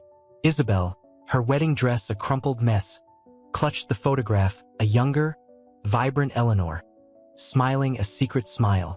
The scent of spilled champagne, sharp and cloying, mingled with the faint, metallic tang of blood from a small cut on Arthur's hand, a testament to his barely contained fury. "Explain," she repeated, her voice a fragile thread against the looming storm. Her gaze, once bright with happiness, now held the cold, hard glint of steel. Julian, trapped in the suffocating web of deceit, swallowed hard. The carefully crafted mask of charm crumbled, revealing a man wrestling with a truth he couldn't comprehend. His eyes darted between Isabel, her face etched with pain, and Eleanor, her expression a mask of calculated neutrality. The weight of his ambition, the gilded cage he'd built, threatened to collapse under the weight of this devastating revelation. Marcus, caught in the crossfire, stepped forward, his voice a low murmur meant to soothe the brewing tempest. "There are explanations. We need to." Arthur cut him off with a guttural snarl. His normally impeccable attire was now disheveled, his expensive suit rumpled like his composure. He looked like a broken man, his carefully constructed world shattering around him, leaving behind the bitter taste of betrayal. Explanations? After all these years? Lies upon lies. He trembled, his rage a palpable force that threatened to consume them all. The opulent ballroom, once a symbol of wealth and power, now felt like a cold, unforgiving tomb. Eleanor, her silence more menacing than any scream, finally broke her stillness. A faint smile played on her lips, a cruel curve that betrayed years of suppressed bitterness. "Perhaps," she said, her voice low and smooth as polished marble, "some truths are better left buried, but some seeds of doubt, once planted, cannot be so easily uprooted." Her gaze, sharp and knowing, lingered on Julian, a silent acknowledgement of a shared secret, a past entanglement that had unforeseen consequences. The air crackled with unspoken accusations, the unspoken truths hanging heavy, threatening to consume them all. The storm had only just begun. The crystal glasses, once brimming with celebratory champagne, now lay scattered across the plush carpet, their fragments glittering like fallen stars in the harsh ballroom light. Isabel, her wedding dress a crumpled ruin, stared at her father, Arthur. His face, usually a mask of controlled power, was contorted with barely suppressed fury. The scent of spilled champagne and fear hung heavy in the air. "Explain," she whispered, her voice trembling, the word catching in her throat. The photograph she clutched Eleanor, her estranged mother, radiating a youthful, almost unsettling joy, felt cold against her skin. Julian, his carefully constructed facade of charm shattered, stood frozen, his eyes darting between Isabel's heartbroken gaze and Eleanor's chillingly composed expression. He opened his mouth to speak, But no sound emerged, only a strangled gasp. The weight of his deceit pressed down on him, crushing him under its burden. Marcus, ever the peacemaker, attempted to intervene. "There has to be a misunderstanding. Let's—" Arthur cut him off with a roar, his voice raw with pain and betrayal. He slammed a fist on the ornate table, the silver cutlery jumping. "A misunderstanding? After all these years of lies? Of carefully constructed illusions?" He looked like a wounded animal, his usually impeccable composure completely unraveling. The carefully cultivated image of wealth and success, the gilded cage he had built, was crumbling into dust. Eleanor, her silence a weapon sharper than any accusation, finally spoke. Her voice, low and smooth as polished onyx, sent a shiver down Isabel's spine. "Some seeds of doubt," she said, her gaze locking with Julian's, "once planted are impossible to eradicate. Some truths are best left undisturbed." The unspoken weight of her words hung in the air, a heavy, suffocating blanket. The shared secret, the past entanglement, was now a festering wound, bleeding into their present. The room was silent save for the ticking of the grandfather clock, each tick a hammer blow against their shattered world. The opulent ballroom, once a symbol of joy and celebration, now felt like a suffocating tomb, its gilded walls closing in on them, trapping them in the inescapable web of their own making. The storm, Eleanor's words had implied, was only just beginning. The truth, like a venomous serpent, had been unleashed, slithering through the cracks of their carefully constructed lives. The heavy silence hung, thick and suffocating as the scent of lilies and spilled champagne. Isabel, her vision blurred with unshed tears, clutched the photograph, Eleanor's youthful smile a cruel mockery of her present despair. The ornate ballroom, once a beacon of joy, now felt like a prison, its gilded cages reflecting the shattered pieces of her life. Julian, his face ashen, finally found his voice, a hoarse whisper barely audible above the frantic ticking of the grandfather clock. "It's not.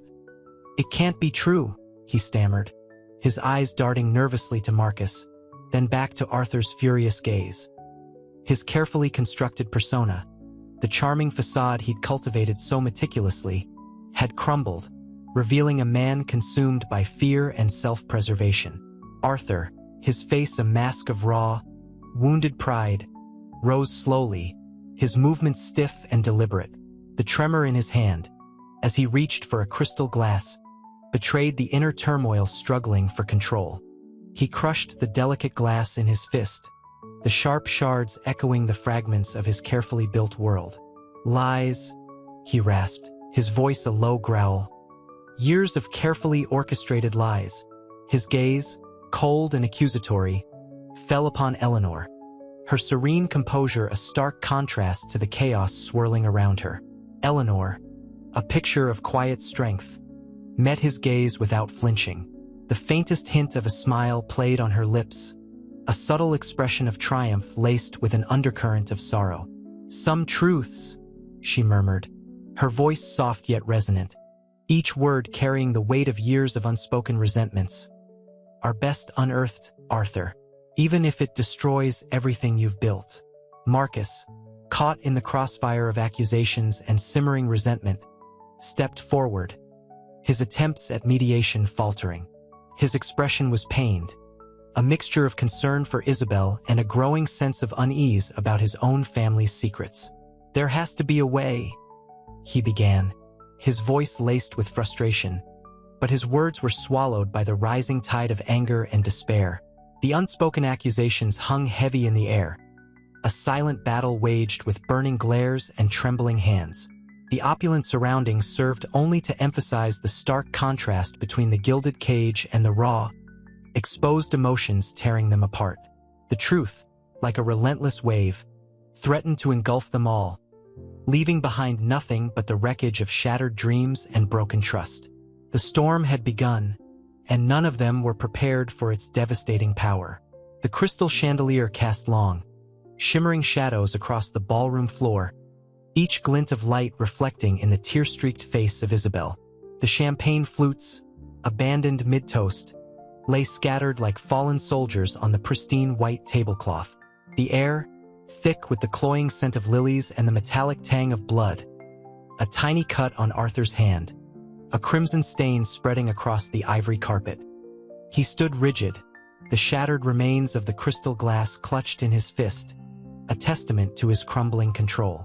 "Lies," he repeated, his voice a low growl that vibrated through the stunned silence. He glared at Eleanor, her composure a stark contrast to the chaos. She met his gaze unflinchingly, a hint of a sad smile playing on her lips. "Some truths, Arthur," she said, her voice soft but carrying the weight of decades, "are best unearthed, even if it destroys everything you've built."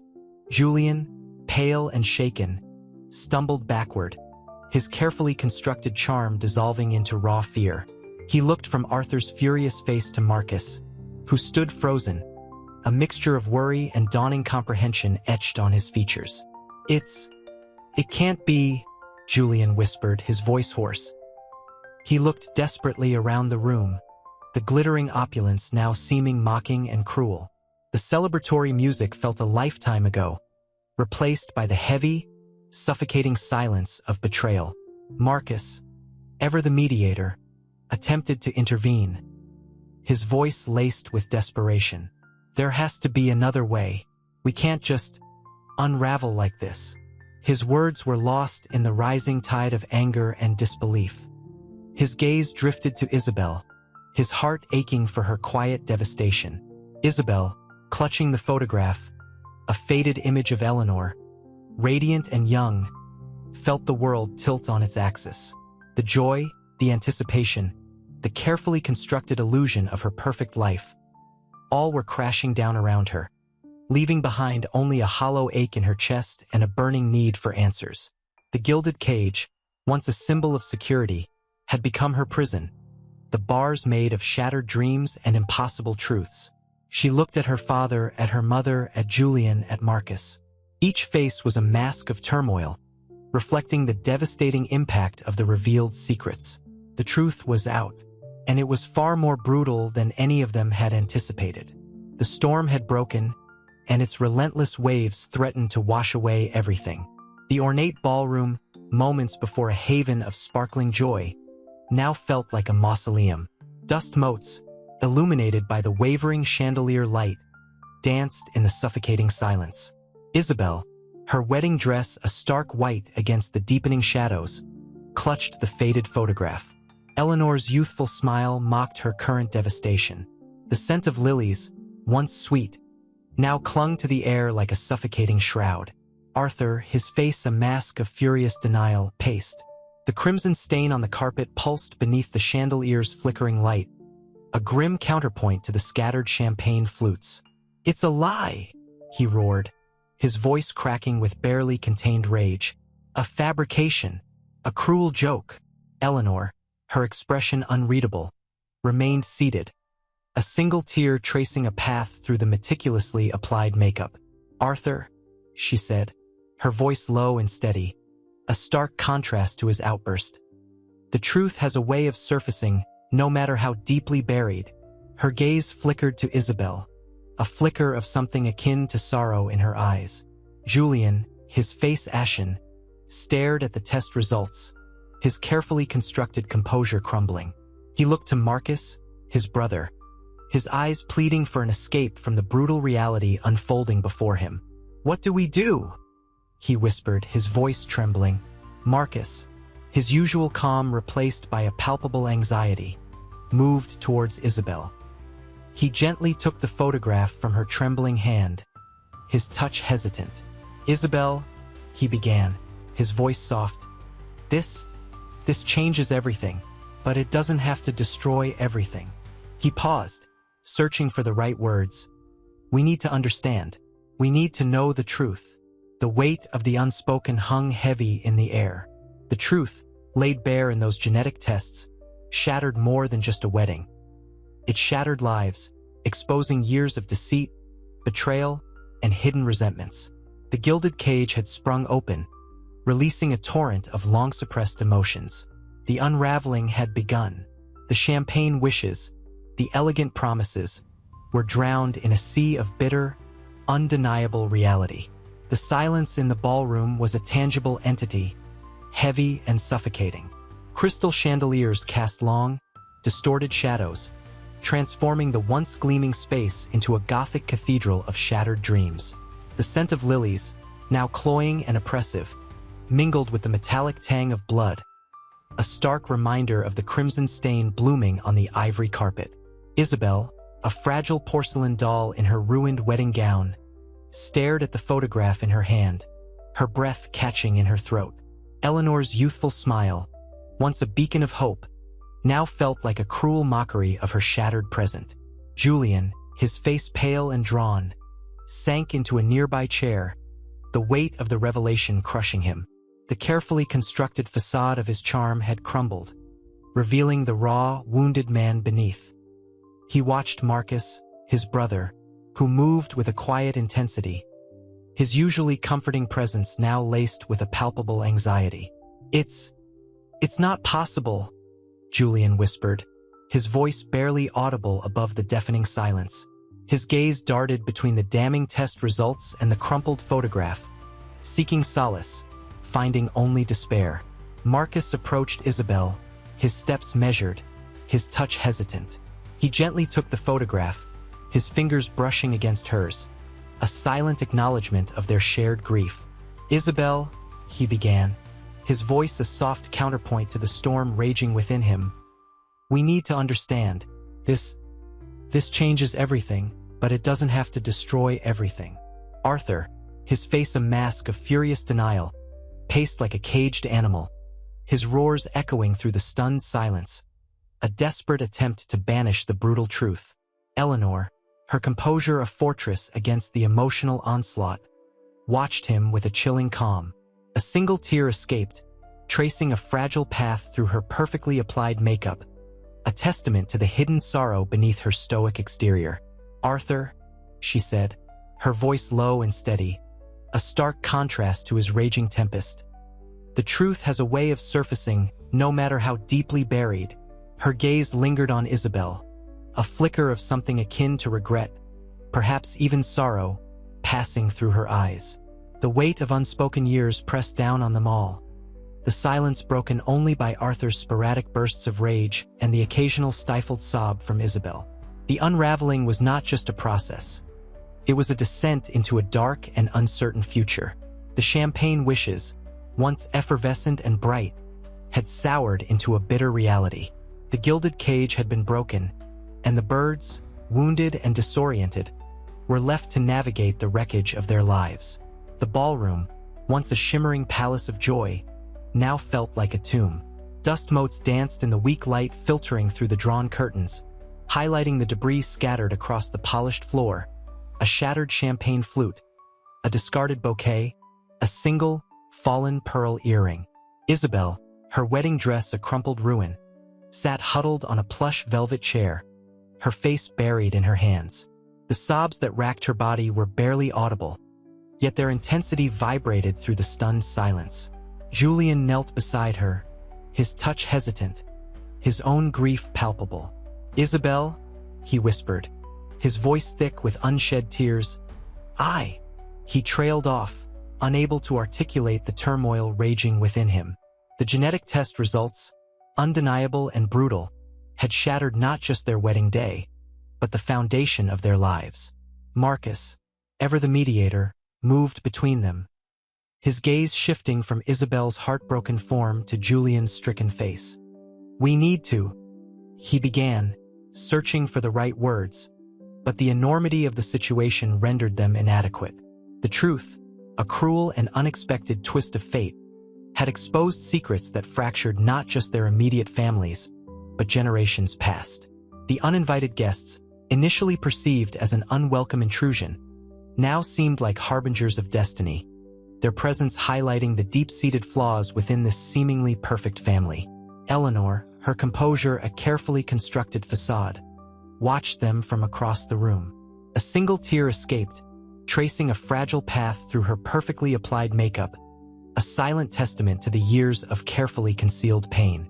Arthur, still reeling from the shattering of his carefully crafted image, paced restlessly.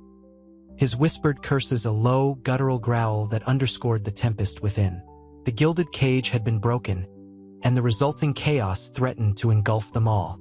The weight of unspoken truths hung heavy in the air, thick and suffocating, a stark contrast to the earlier celebratory atmosphere.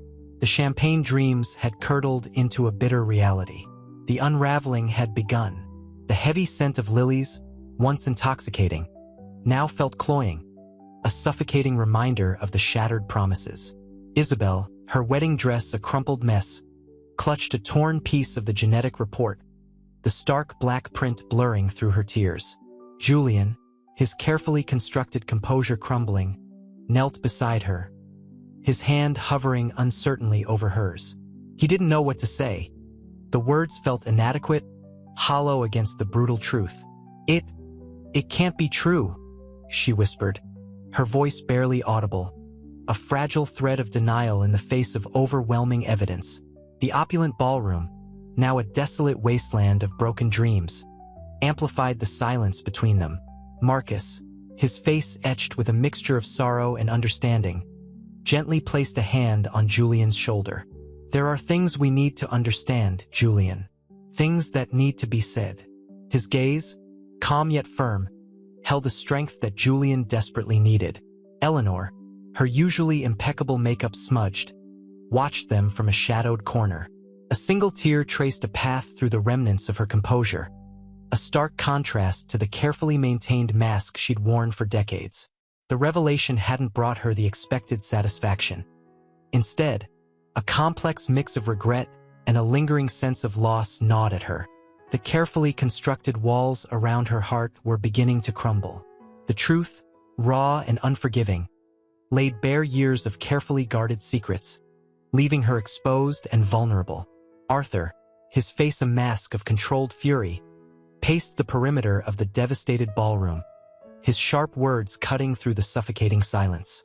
"This changes everything," he snarled, his voice a low growl that vibrated with barely suppressed rage. The power he'd so meticulously cultivated felt like sand slipping through his fingers. His carefully built empire, founded on lies and deception, was threatened with complete collapse. His carefully cultivated image of success and authority was shattered. The uninvited guests, previously shadowy figures lurking on the periphery, began to move into the center of the room. Their faces, once impassive, now reflected a mixture of anticipation, anger, and a simmering sense of long-delayed justice.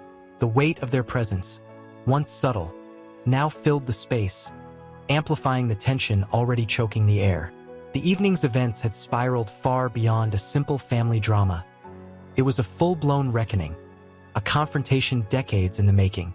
The unraveling was far from over.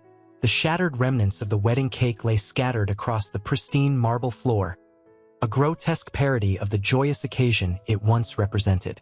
Isabel's sobs echoed in the cavernous ballroom, a mournful counterpoint to the hushed whispers circulating amongst the guests. The air, thick with the scent of lilies and unspoken accusations, felt heavy, suffocating. Julian knelt beside her, his touch hesitant, his gaze mirroring her despair. "Isabel," he began, his voice thick with unshed tears, "we'll figure this out, together." His words, though heartfelt, lacked the conviction he desperately wished to convey. Doubt, a cold serpent, coiled in his gut. Eleanor, her face etched with a lifetime of carefully concealed emotions, watched them from the shadows. The mask of composure finally cracked, revealing a woman weary from a lifetime of secrets and regrets.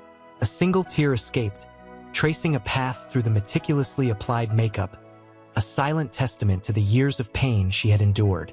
The satisfaction she'd anticipated was replaced by a gnawing emptiness. Arthur, his face a thundercloud of rage, stalked the perimeter of the room, his expensive shoes clicking sharply against the polished floor.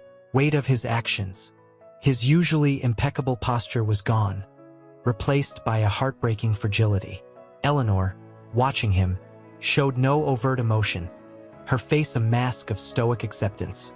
But the tremor in her hand, clutching a crumpled napkin, betrayed the turmoil within. The air crackled with unspoken resentments, simmering beneath the surface like a volcano waiting to erupt. The revelation had not brought simple answers, but a complex web of half-truths and long-buried secrets. The path to reconciliation, if it existed at all, was treacherous and fraught with peril. The weight of their shared history pressed down on them, heavy and inescapable.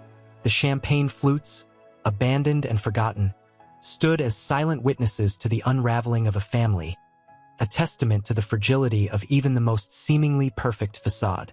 The night continued, a slow, painful descent into the harsh light of truth. The ballroom, once shimmering with opulence, now felt cold and cavernous. Shattered glass crunched underfoot, a discordant symphony accompanying the hushed whispers that snaked through the remaining guests. Isabel, her wedding dress a crumpled monument to lost dreams, stared at her reflection in a fractured mirror, the image distorted, mirroring the fragmentation of her life. A hand, tentative and hesitant, reached out to touch hers. It was the woman, her mirror image, her illegitimate sister. I didn't want to hurt you," the woman whispered, her voice thick with unshed tears. The words hung in the air, fragile as a butterfly's wing. Isabel flinched, but the raw emotion in the woman's eyes softened her own hardened stance. "It wasn't your fault," she replied, her voice barely a breath. None of this was anyone's fault. The lie tasted bitter on her tongue, but it was a necessary balm. Across the room, Julian confronted his father, Arthur. The elder man, usually so impeccably composed, was a ruin of his former self. His shoulders slumped, his eyes hollow. "You knew," Julian accused, his voice low and dangerous. "You knew all along." Arthur didn't deny it. He simply stared at his son, his face etched with a lifetime of regret and unspoken pain. The silence between them hung heavy, thick with the weight of betrayal. Marcus watched, his heart aching for both men, caught between the wreckage of their family and the desperate need for reconciliation. Eleanor, observing the scene from a shadowed alcove, felt a pang of something akin to sympathy for Arthur. Her own hardened heart, however, refused to crack. The years of resentment, the bitterness of her own betrayal, held her captive. She clutched the crumpled napkin, a silent testament to a past she couldn't undo. A single unshed tear traced a path down her cheek. Outside, the city lights glittered, a stark contrast to the desolation within the ballroom. The weight of the revelations pressed down on everyone. Vengeance, once a tempting option, felt hollow. The path ahead, however uncertain, pointed towards a different kind of resolution.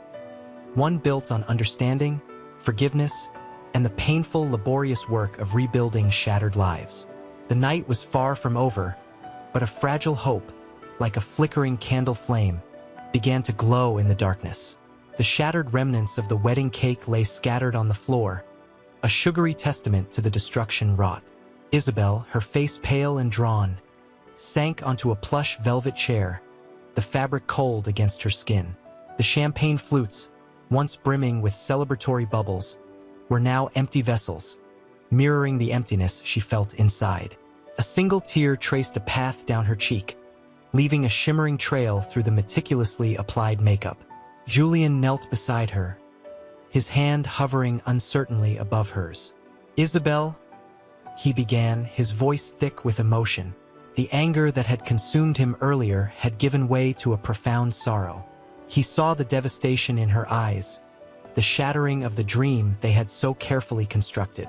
"Don't," she whispered, her voice barely audible. The words were a fragile barrier between her and the overwhelming torrent of emotions threatening to engulf her. She couldn't bear the weight of his touch, the unspoken questions hanging heavy in the air.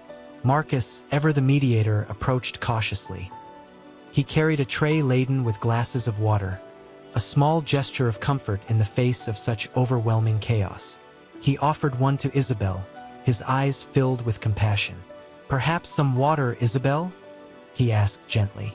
Her trembling hand reached out and accepted the glass, the cool liquid a small respite from the burning tears. Across the room, Arthur stood alone, a solitary figure amidst the wreckage of his carefully constructed world. His back was ramrod straight, but his shoulders slumped under the weight of his guilt.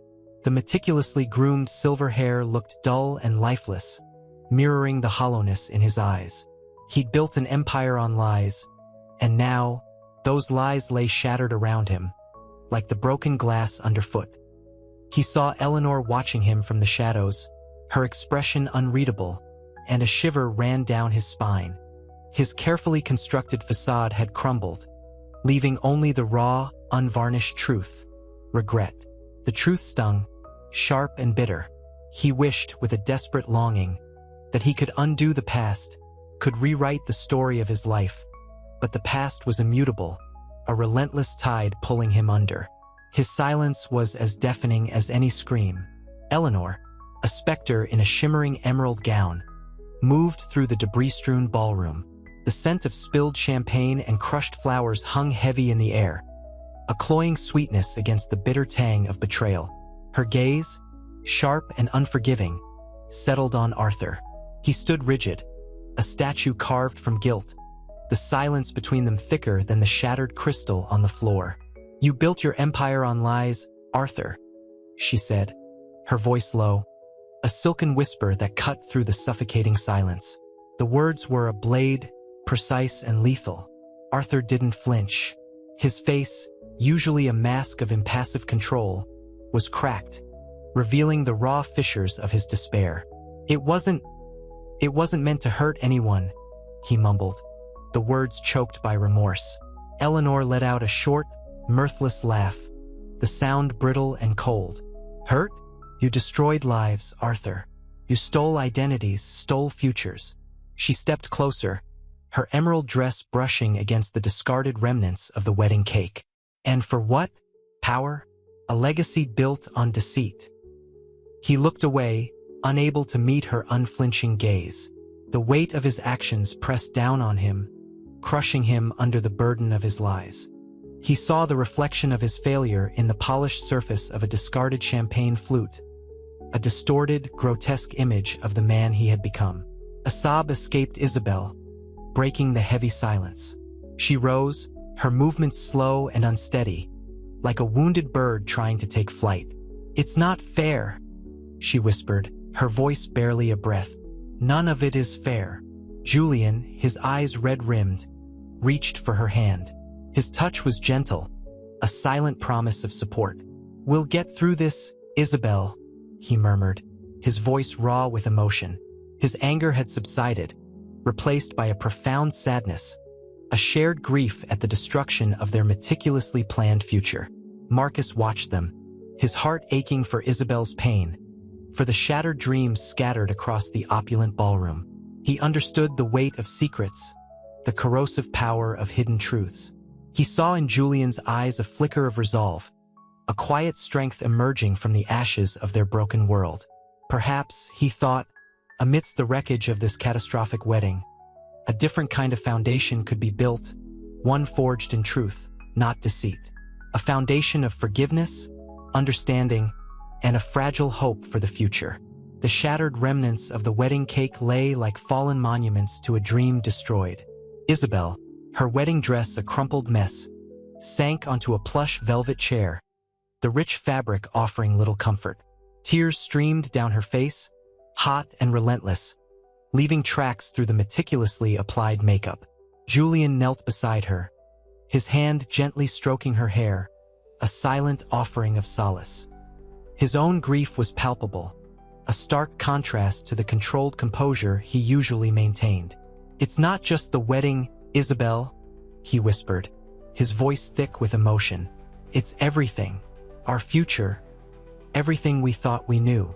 Arthur, his face a mask of profound shame, watched them from across the room. His usually impeccable posture slumped, his shoulders bowed under the weight of his actions.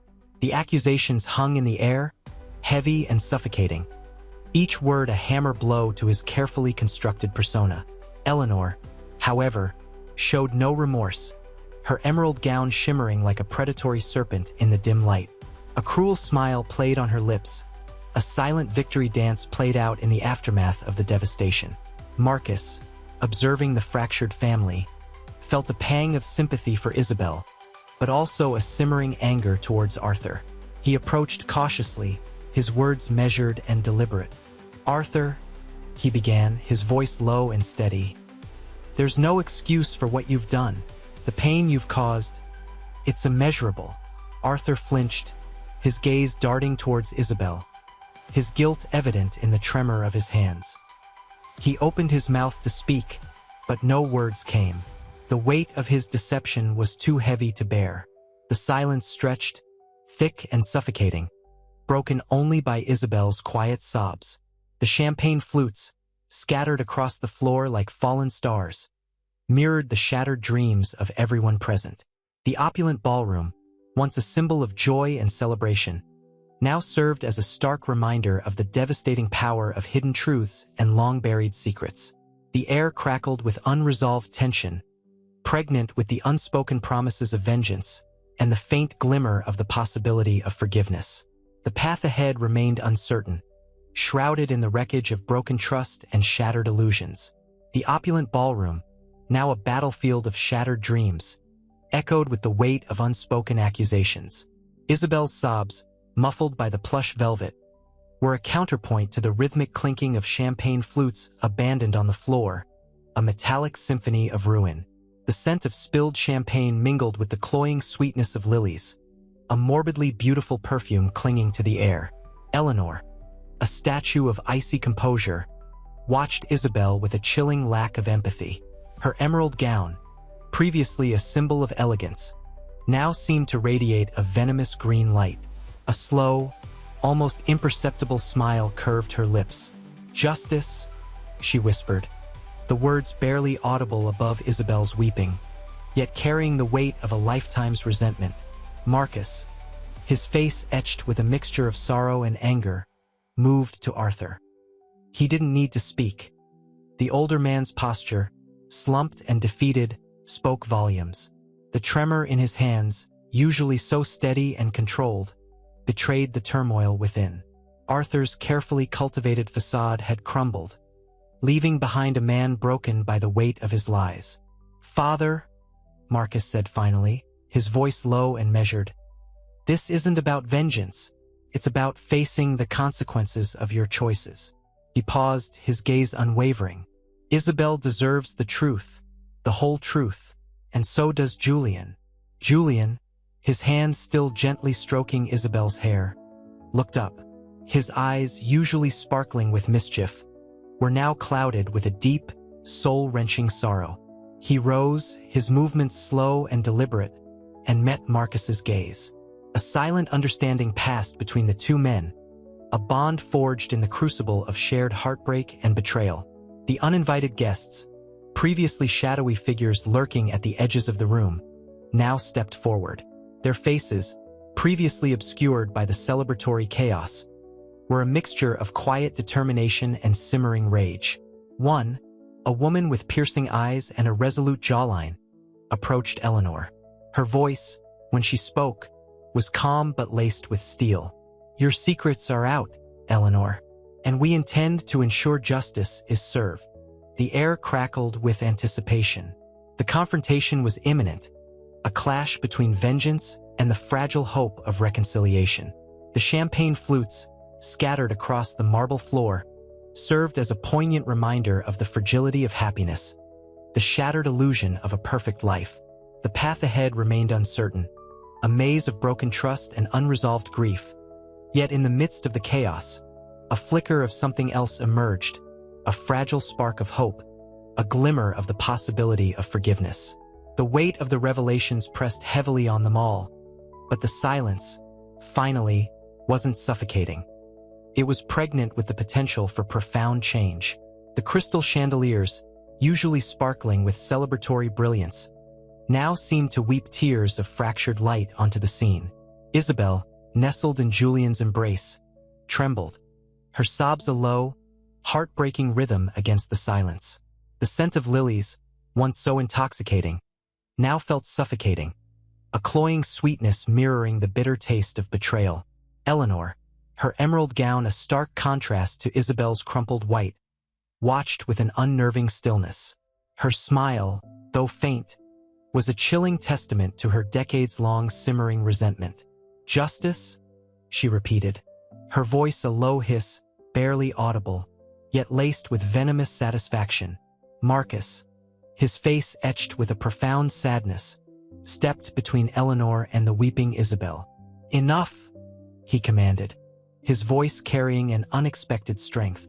"This isn't a celebration of spite, Eleanor. It's a reckoning." Arthur, his shoulders slumped, his normally iron grip now trembling, mumbled something inaudible. The weight of his lies pressed down on him, visible in the stark lines etched into his face.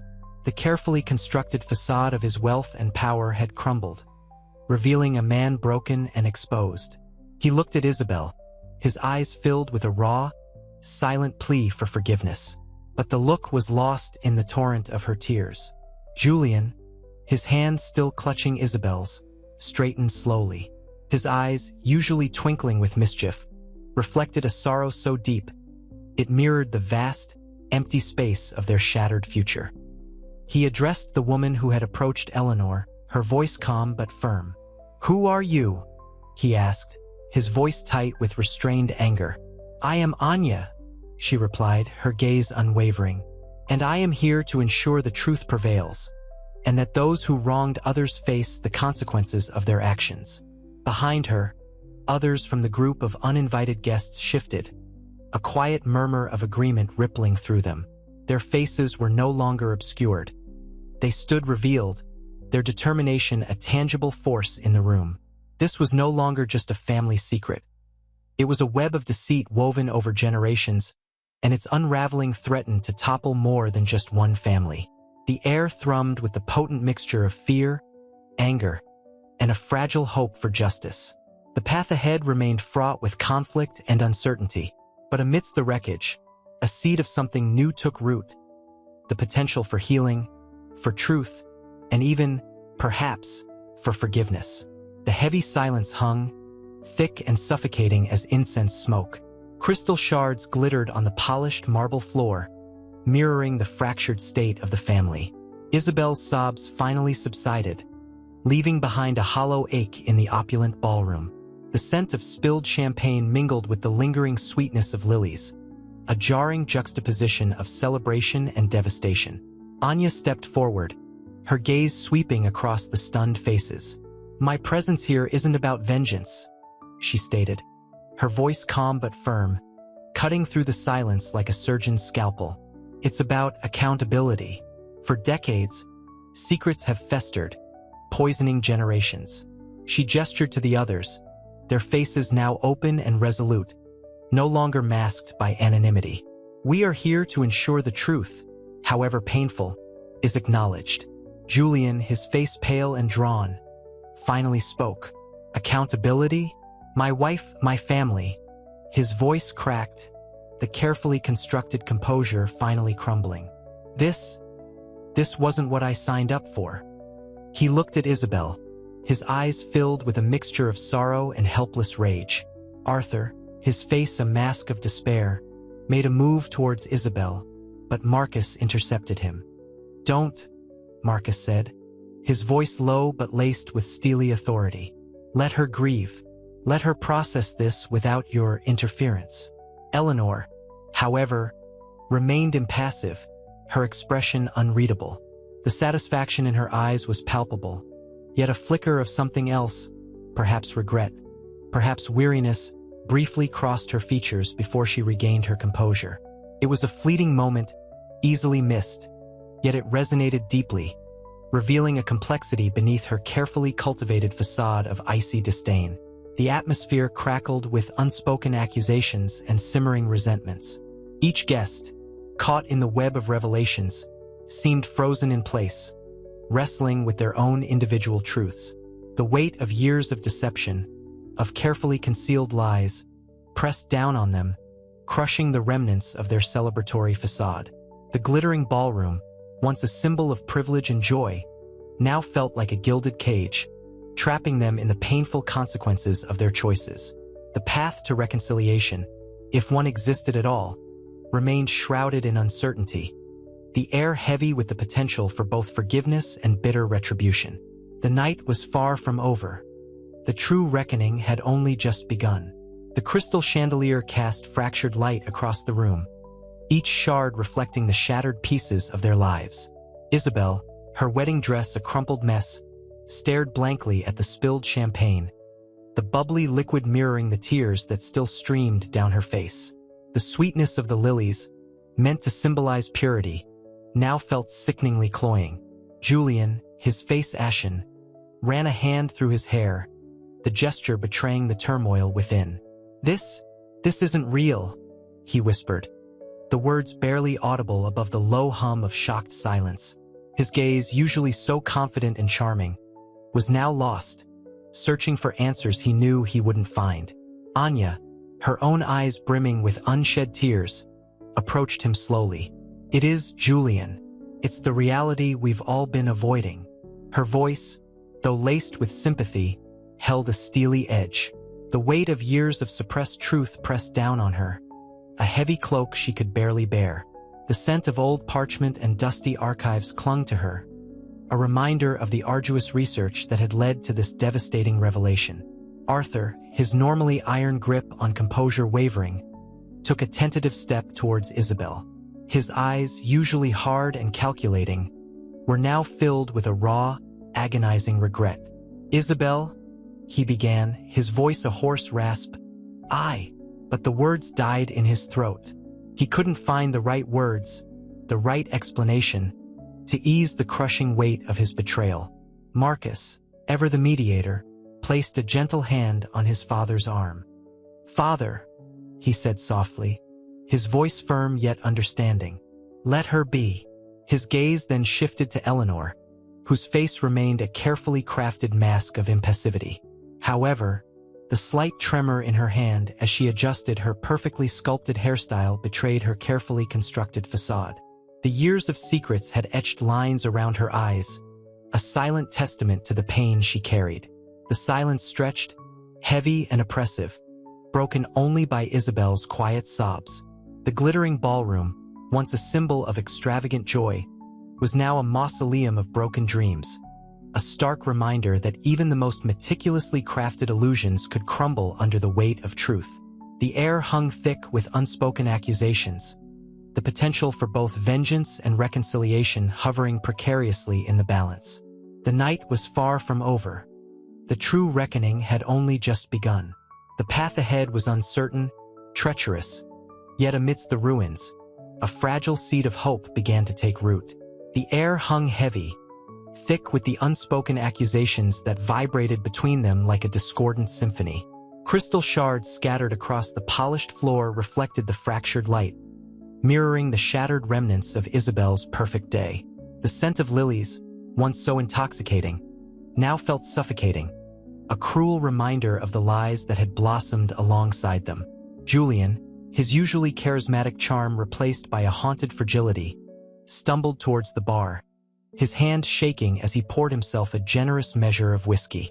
The amber liquid swirled, a visual representation of the turmoil within him. "How could this be?" he muttered, more to himself than anyone else. His voice, usually a melodious baritone, was now rough, strained. Anya, her eyes mirroring the storm raging within her, watched him with a mixture of pity and steely resolve. She'd dedicated years to uncovering this truth, a truth that had cost her dearly. The weight of her sacrifice, the endless hours spent poring over documents and genetic data, settled heavily on her shoulders. Arthur, his face a mask of controlled fury barely concealing the devastation beneath, approached Isabel. He knelt beside her, his touch hesitant, his usually commanding presence diminished. The tremor in his hand as he reached out betrayed his inner turmoil. "Isabel," he whispered, his voice a raw rasp, I didn't know." His words, though heartfelt, lacked the conviction to soothe her anguish. Eleanor, her composure as meticulously crafted as her elegant hairstyle, watched the unfolding drama with a chilling stillness. Her expression remained impassive, yet the subtle clenching of her jaw betrayed a storm brewing beneath the surface. Years of secrets, of carefully constructed lies, had taken their toll. The lines etched around her eyes spoke volumes of the pain she'd carried, a silent testament to a life lived in shadows. Marcus, ever the mediator, placed a comforting hand on his father's shoulder. "Father," he said gently, his voice a steady anchor in the chaos. "Let her grieve. The truth is out, but healing takes time." His gaze swept across the room, landing on each of them, acknowledging the pain, the betrayal, the shattered trust. The silence that followed was deafening, broken only by Isabel's quiet sobs, a mournful melody against the backdrop of shattered dreams. The opulent ballroom, once a symbol of extravagant joy, was now a stark testament to the fragility of illusions, a chilling reminder that even the most carefully constructed facades could crumble under the weight of truth. The seeds of vengeance and reconciliation lay intertwined, awaiting the dawn of a new, uncertain day. Dawn painted the ballroom in pale, ethereal light, washing away the shadows of the previous night's revelations. The scattered crystal, a cruel mockery of the shattered dreams, remained untouched.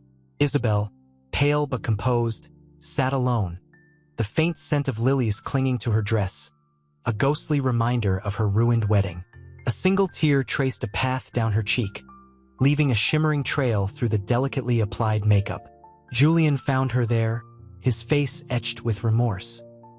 He knelt beside her, his touch hesitant, a stark contrast to his usual confident demeanor.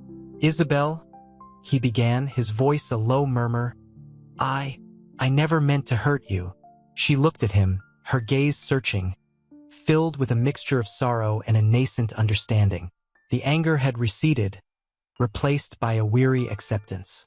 "It's not your fault, Julian," she whispered, her voice barely audible above the quiet hum of the awakening city. "It's complicated." Eleanor, observing from a distance, her face a carefully constructed mask of serenity, felt a pang of guilt. Her carefully orchestrated lies had inflicted immeasurable pain. Yet, a sliver of relief pierced the guilt. The truth was out. The weight of her deception, finally, lessened. Arthur, his face drawn and weary, approached slowly. He avoided her gaze, his shoulders slumped in defeat. The imperious figure, the man who had always controlled his world, was reduced to a broken shadow of his former self. The silence between them stretched, laden with unspoken regrets. Finally, he spoke, his voice thick with emotion. "I failed you, my daughter. I am so profoundly sorry." Marcus watched them, his heart heavy with the weight of his family's tangled history. He moved to his father, placing a hand on his shoulder, a silent offering of comfort. Anya, however, remained apart, her expression unreadable. Her victory felt hollow. The truth had brought devastation, not resolution. She watched Isabel, a flicker of sympathy in her hardened eyes. The vengeance she craved was overshadowed by a deeper understanding, the complicated web of lies and hurt that bound them all. The day unfolded slowly, a quiet symphony of unspoken words and shared grief. The grand ballroom, once a stage for extravagant celebrations, now served as a setting for a different kind of drama. The slow, painful process of healing, the tentative steps towards forgiveness, and the bittersweet acceptance of a truth that would forever alter their lives. The champagne wishes had turned to ashes, yet from the wreckage, a fragile hope for a new beginning emerged. The morning light, weak and hesitant, filtered through the grand ballroom windows, illuminating the debris of the previous night's chaos. Scattered champagne flutes, like fallen stars, lay amongst discarded rose petals. Isabel sat alone, a fragile porcelain doll amidst the wreckage of her dreams. The faint scent of lilies, a cruel reminder of her shattered wedding, clung to the air, heavy and cloying. Julian approached cautiously, his usual swagger replaced by a hesitant gait. His eyes, usually sparkling with mischief, were shadowed with remorse. "Isabel," he began, his voice barely a whisper above the muted hum of the city waking. The words caught in his throat, choked by a wave of guilt. He saw the faint tremor in her hand, the way her shoulders slumped slightly under the weight of unspoken grief. She looked at him, her gaze unwavering, but her eyes held a profound sadness. "It's complicated, isn't it?" she murmured, her voice barely a breath. The anger was gone, replaced by an exhaustion that settled deep in her bones. Eleanor watched from across the room, her face a carefully crafted mask of serenity. But the mask was beginning to crack. The guilt gnawed at her, a relentless tide eroding the carefully built walls of her composure. The truth, so brutally exposed, had brought not only devastation but a strange, unsettling relief. The burden at last was lighter. Arthur, his shoulders slumped, his usually imperious posture broken, approached slowly. He avoided Isabel's gaze, his eyes fixed on the scattered remnants of the lavish celebration. The silence stretched, heavy and suffocating, filled only with the unspoken regrets that hung between them like a shroud. "I failed you," he finally croaked, his voice thick with emotion. "My daughter, I am so profoundly sorry." The words were clumsy, inadequate, yet they held a raw honesty that cut through the pretense. Marcus, observing this silent exchange, felt a pang of sympathy for his brother-in-law and his father. He moved to place a comforting hand on Arthur's shoulder, a silent offering of solidarity in the face of shared pain. The weight of his family's history pressed upon him, a heavy cloak of secrets and lies. Anya, however, remained detached, an island of icy composure amidst the emotional storm. Her victory felt hollow, a bitter taste in her mouth. The vengeance she craved had been served, yet the devastation it had wrought left her with a chilling emptiness. A flicker of reluctant empathy crossed her face as she observed Isabel, a stark contrast to her earlier, steely resolve. The truth had exposed a tangled web of pain, revealing the complexity of their shared history and the shared burden of their family's secrets. The scent of lilies, sharp and cloying, still clung to the air, a ghostly reminder of the shattered celebration. Sunlight, weak and hesitant, painted the ballroom in pale gold, highlighting the scattered debris. Shattered champagne flutes, fallen rose petals, a testament to the night's unraveling. Isabel, alone in the vast space, traced the rim of a broken glass with a trembling finger. Her wedding dress, once pristine, was now rumpled, a reflection of her inner turmoil. She felt the weight of the world on her shoulders, the crushing weight of revealed truths. Julian approached, his gait hesitant, his usual charm replaced by a haunted stillness. "Isabel," he whispered, his voice thick with unshed tears. He reached for her, but his hand hovered uncertainly, unsure of her response. Isabel met his gaze, her eyes mirroring the desolation within her. "It's not just a betrayal, Julian," she said, her voice low, a fragile whisper barely audible above the quiet hum of the city. "It's everything." The tears finally came, silent, slow, tracing paths down her cheeks. Eleanor watched, her carefully constructed mask of serenity cracking, the guilt a relentless tide eroding her composure. She saw the raw pain in Isabel's eyes, a pain she herself had inflicted, and a wave of self-loathing washed over her. The relief of the truth's unveiling was overshadowed by the magnitude of her mistakes. Arthur, his back ramrod straight but his shoulders sagging, stood stiffly by the window. The city's vibrant energy seemed to mock his stillness, the stark contrast of his stoicism and his inner turmoil. The weight of his silence spoke volumes. Marcus approached his father, offering a silent hand of comfort and solidarity, their shared pain binding them, albeit awkwardly. Anya, however, stood apart, her victory feeling hollow, a bitter taste clinging to her palate.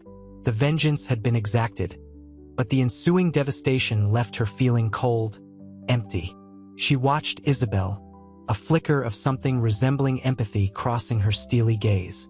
The brutality of the truth had illuminated their shared family history, exposing the tangled web of secrets, lies, and the profound, devastating consequences.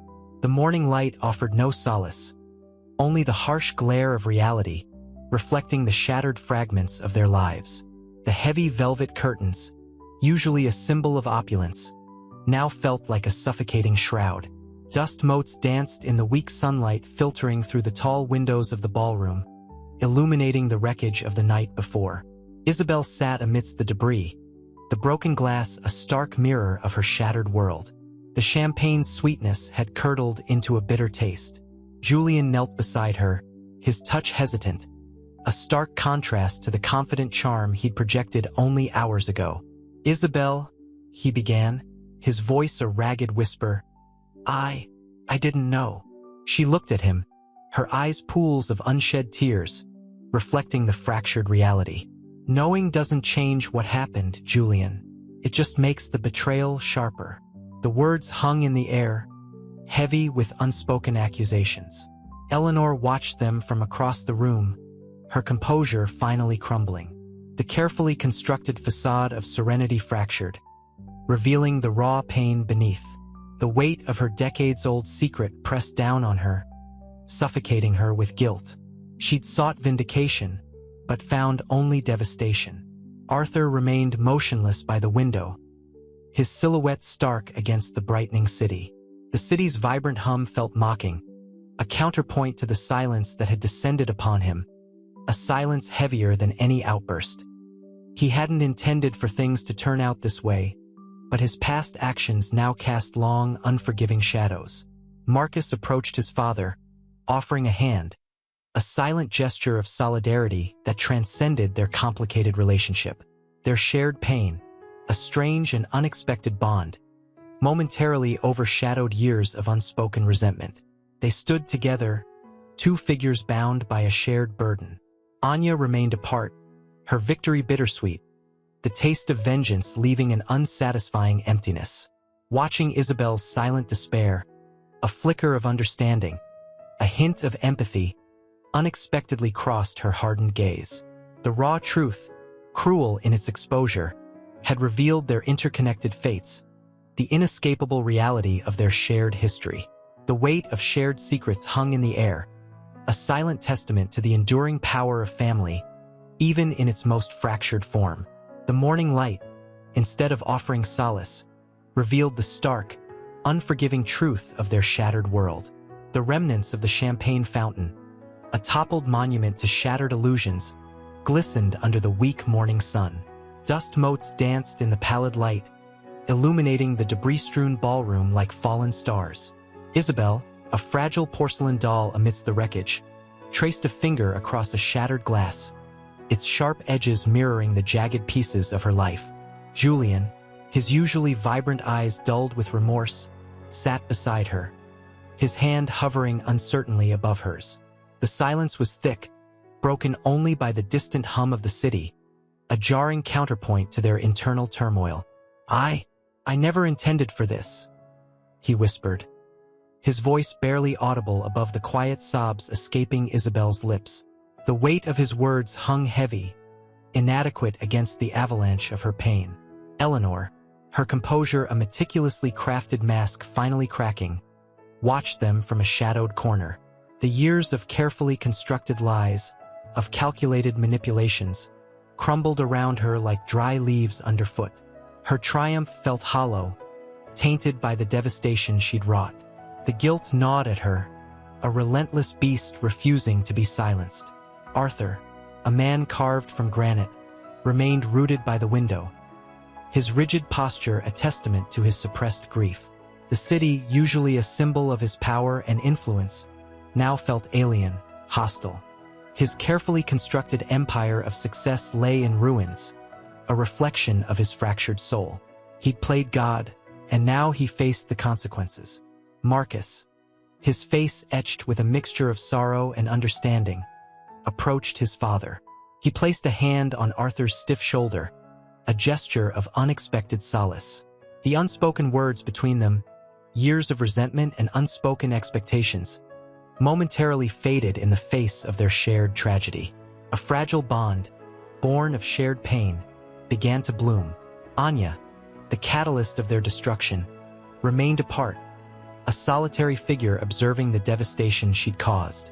The bitter taste of vengeance left her empty, a stark reminder of the hollowness that accompanied her victory. She watched Isabel's silent despair, And for the first time, a flicker of empathy, a spark of understanding, pierced her hardened exterior. The raw truth, cruel and unforgiving, had exposed not only the skeletons in their closets, but the intricate tapestry of their interconnected lives. The revelation was not just about bloodlines and betrayals. It was about the enduring strength and frailty of family, even in its most fragmented form. The morning sun, instead of offering solace, cast a harsh light on the unforgiving reality of their shared history, a history irrevocably altered by the storm of truth that had raged through their lives. The scent of stale champagne and regret hung heavy in the air. Sunlight, weak and hesitant, filtered through the ballroom's towering windows, highlighting the dust motes dancing in the silence. Isabel, her wedding dress a crumpled mess, sat huddled on a plush velvet chair, the silk a stark contrast to the raw edges of her grief. Julian knelt beside her, his touch hesitant, his usually confident demeanor replaced by a crippling self-doubt. I didn't know," he whispered, his voice cracking. The words felt inadequate, a pathetic offering against the storm raging within Isabel. Tears streamed down her face, leaving tracks through the remnants of her makeup. She didn't answer, couldn't. The weight of the revelations, the shattered illusion of her life, crushed her. Eleanor, her meticulously crafted composure finally fractured, watched from the shadows. The victory she'd anticipated felt hollow, a bitter taste in her mouth. The guilt, a relentless tide, threatened to consume her. She saw her daughter's devastation, and a flicker of regret, a genuine sorrow, momentarily eclipsed her carefully constructed facade. The years of lies, of manipulation, now seemed a monstrous betrayal. Arthur, his back ramrod straight, stood rigid by the window. The cityscape, usually a symbol of his power and influence, now felt alien and cold. His empire, built on lies, lay in ruins, mirroring the desolation in his heart. He tried to control fate, and it had crushed him. The silence, broken only by his ragged breaths, was more deafening than any scream. Marcus approached his father, his hand resting gently on Arthur's stiff shoulder. A silent understanding passed between them, a fragile truce forged in the crucible of shared pain. The years of resentment, the unspoken accusations, faded momentarily in the face of their collective sorrow. A silent promise, a glimmer of hope, shone through their shared grief.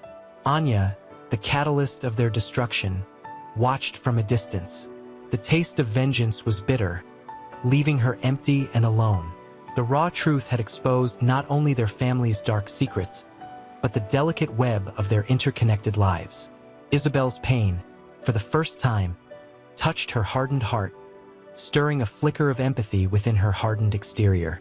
The morning light cast long shadows, highlighting the irrevocable changes wrought by the storm.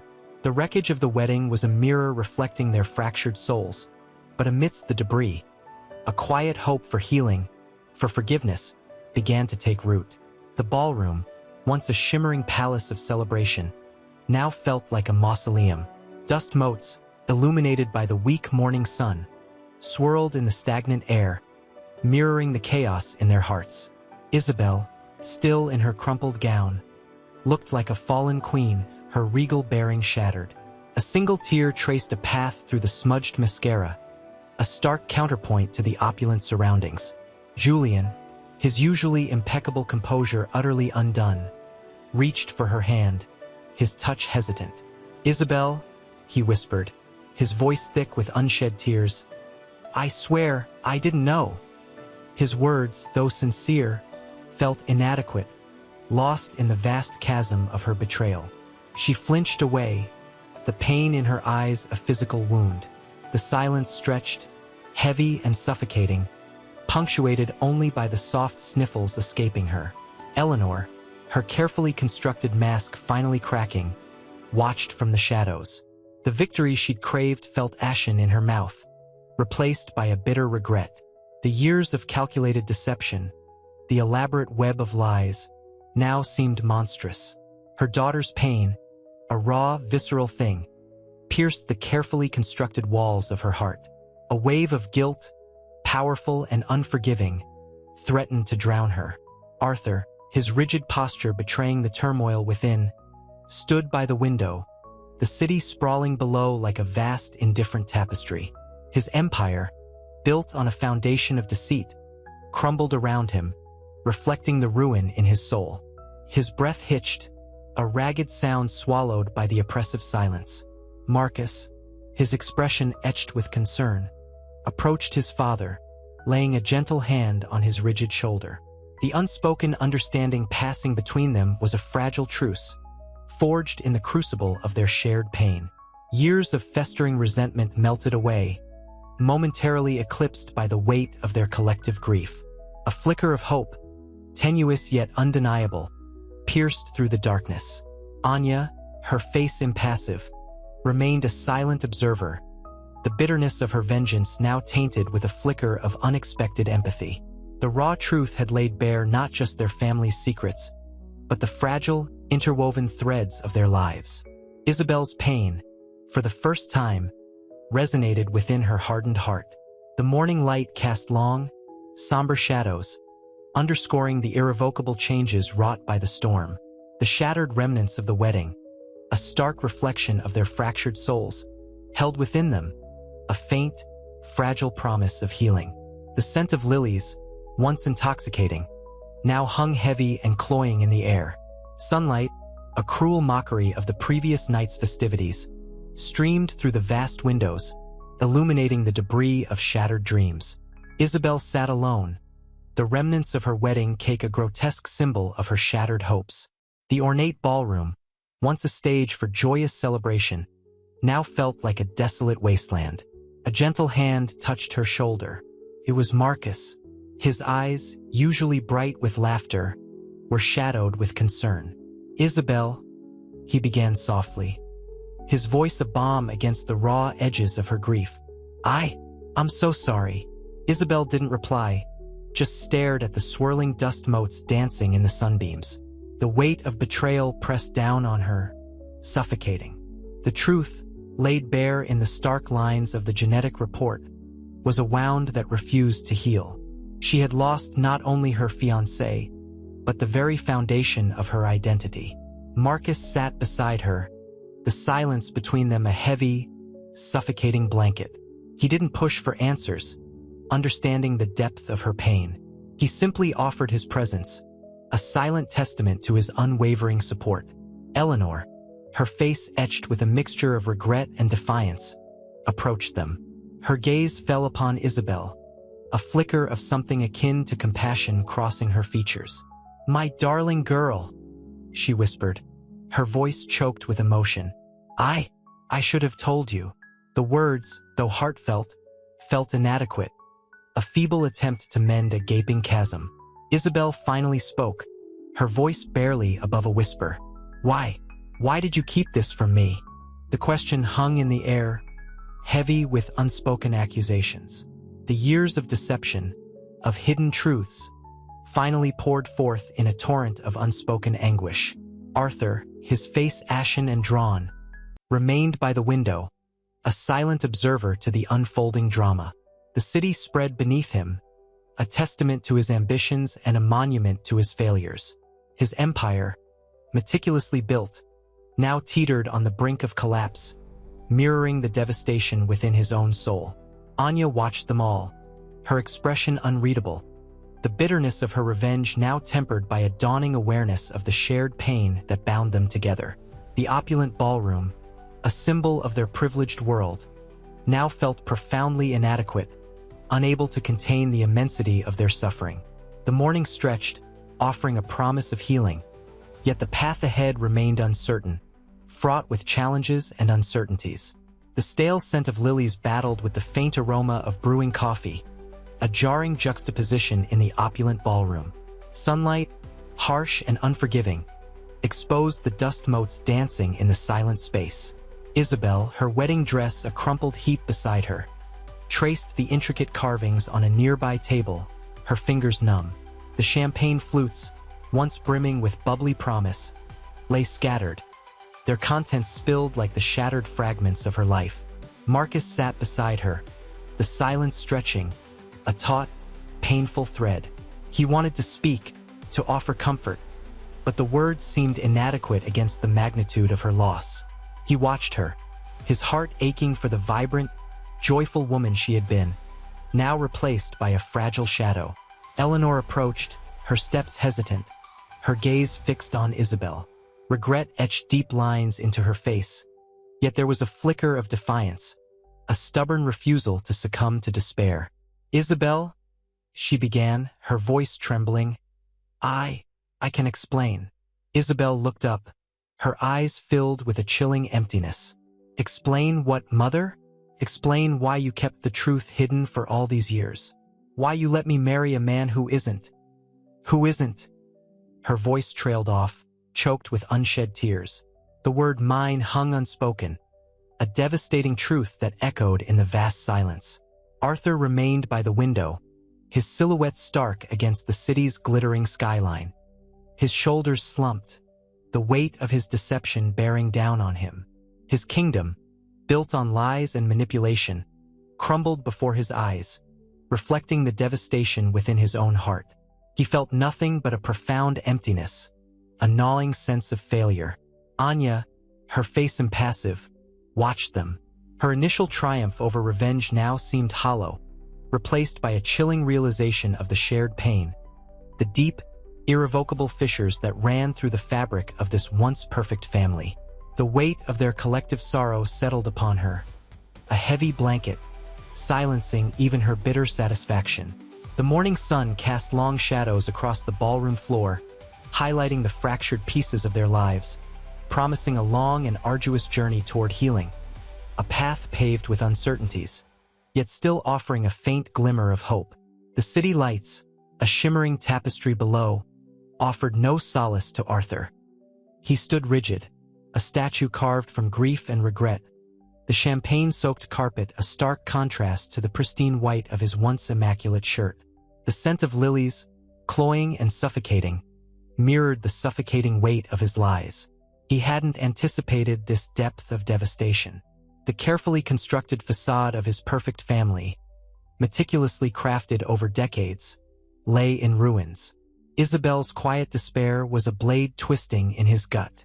He'd always believed his actions were for her benefit, a misguided attempt to secure her future. Now, he saw the brutal truth.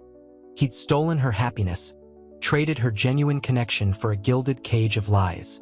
Eleanor's presence, a stark silhouette against the panoramic window, was a constant reminder of his failures. Her quiet sorrow held a strange undercurrent of satisfaction, a bitter triumph that chilled him to the bone. He dared not meet her gaze, the unspoken accusations hanging heavy in the air. Marcus, ever the peacemaker, moved between them, his efforts clumsy, his words lost in the vast chasm of their fractured relationships. He attempted to bridge the gap, his voice a low murmur against the backdrop of their collective silence. "There has to be a way," he began, but his voice trailed off, the enormity of the situation silencing him. Anya watched them, her initial satisfaction curdled into something akin to pity. The raw emotion radiating from them, the palpable grief, was overwhelming. Revenge had felt sweet, a just recompense for years of hurt. Now, facing the wreckage, the hollow victory tasted like ash. She saw the possibility of something else, a chance for healing, however fragile. Perhaps true justice lay not in retribution, but in the possibility of forgiveness. The sunlight, creeping into the ballroom, painted long shadows across the floor, highlighting the scattered remnants of the opulent celebration. The transformation from joyous festivity to desolate silence was complete. Yet, amidst the wreckage, a flicker of something new ignited, a fragile hope, the possibility of rebuilding, of finding redemption amidst the ruins. The path ahead was uncertain, a long and arduous journey, but not without the glimmer of a new dawn. The city lights blurred through Anya's tear-filled eyes. The champagne flutes, once symbols of celebration, now seemed mocking, their empty stems reflecting the hollowness in her heart. Revenge, she realized, hadn't brought the satisfaction she craved. The raw pain radiating from Isabel, a pain she understood intimately, chipped away at her hardened exterior. A low sob escaped Isabel's lips, a sound that mirrored the aching emptiness in Anya's own soul.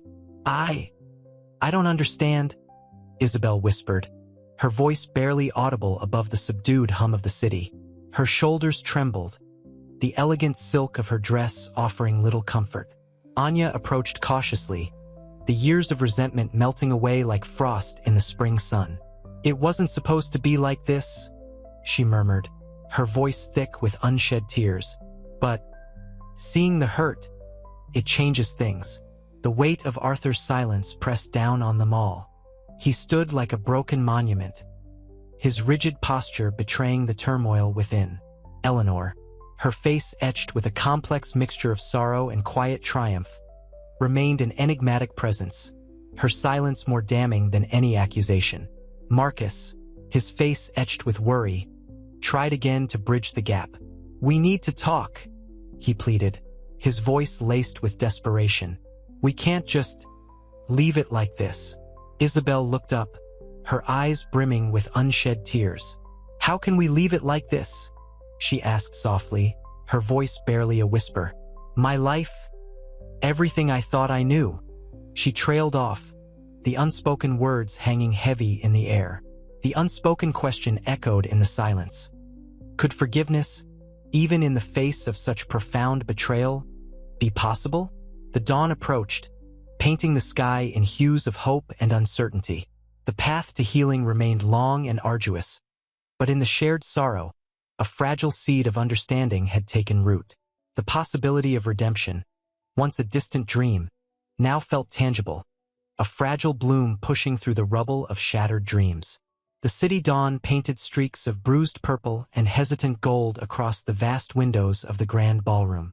Empty champagne flutes, scattered like fallen soldiers, reflected the pale light. Isabel, her wedding dress a crumpled ruin, sat huddled on a plush velvet chair, the silk clinging to her damp skin. The weight of the revelations pressed down on her, a physical burden. Anya, her face etched with a weariness that belied her years, knelt beside her. I never knew," Isabel whispered, her voice catching. The tremor in her hands was mirrored in the trembling light reflecting on the shattered remnants of her perfect day. Anya reached out, her touch tentative, hesitant. The years of animosity felt as distant as the stars, replaced by a shared understanding of profound loss. "Neither did I," Anya replied softly, her own voice choked with emotion. "About my father, about yours." The silence that followed was thick with unspoken accusations, regrets, and a nascent hope for understanding. Arthur stood rigid near the French doors, his back to them, a statue carved from grief and denial. His controlled breathing was the only sound louder than the soft drip of a leaky tap somewhere in the vast ballroom. Eleanor observed them all, her expression unreadable, a sphinx in a silk gown. Her silence was a tapestry woven from years of careful plotting and now, a sudden, stark awareness of her legacy. Marcus moved towards them, a mediator in a sea of shattered dreams. "We need to rebuild," he said, his voice trembling slightly. "This isn't the end. It's a terrible beginning, yes, but it doesn't have to be the end." His words hung in the air, frail, hopeful. He looked at Isabel, then at Anya, his eyes reflecting the painful truth, the shared grief, the potential for a fragile reconciliation. The sunrise painted his worried face in hues of tentative optimism. The air, thick with the scent of spilled champagne and regret, felt heavy with the weight of unshed tears and the possibility of a new dawn. The path forward remained shrouded in uncertainty, yet amidst the ruins of shattered expectations, a glimmer of hope, delicate and hesitant, began to take shape. The grand ballroom, once a glittering spectacle, now felt like a mausoleum. Dust motes danced in the weak sunlight filtering through the vast windows, illuminating the wreckage of a shattered celebration. Isabel, pale and trembling, clutched a crumpled tissue, the silk of her dress a stark contrast to the rough texture. Anya sat beside her, her hand resting comfortingly on Isabel's arm, a silent gesture of unexpected solace. The silence was broken only by the rhythmic tick-tock of a grandfather clock in the hall, each second a hammer blow against their fragile peace. "It's unbelievable," Isabel whispered, her voice barely audible above the clock's steady pulse. Tears streamed down her face, tracing paths through the carefully applied makeup. The perfect wedding, the fairy tale ending she'd always dreamed of, lay in ruins around them. Anya squeezed her hand. "I know, darling, but there's still time." Her voice held a strength that surprised even herself. She looked at the scattered remnants of the feast, the discarded flowers, the overturned chairs, and felt a surge of unexpected determination. This wasn't the end. It was a beginning, albeit a painful one. Arthur remained a stoic figure near the French doors, his shoulders hunched, his gaze fixed on the city awakening beyond the glass. His controlled facade was beginning to crack, the grief barely contained behind a wall of rigid composure. Eleanor, however, remained an enigma, her expression unreadable, a statue carved from ice and secrets. Her silence was a chilling testament to years of calculated manipulation, now laid bare for all to see. Marcus approached them, his face etched with concern. He carried a small, delicate silver box. "I found this," he said softly, extending it towards Isabel. "It belonged to your mother. She asked me to give it to you, should things ever come to this." Isabel stared at the box, her eyes wide with a mixture of trepidation and curiosity. Inside, nestled on a bed of faded velvet, lay a single, tarnished locket. The weight of its past, the secrets it held, felt heavier than any crown. The sunrise, painting the room in shades of gold and rose, cast long shadows, highlighting the weight of the revelations and the uncertain path ahead.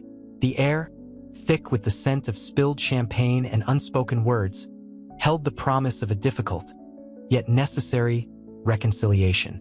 The future remained unclear, but amidst the ruins, a faint glimmer of hope persisted.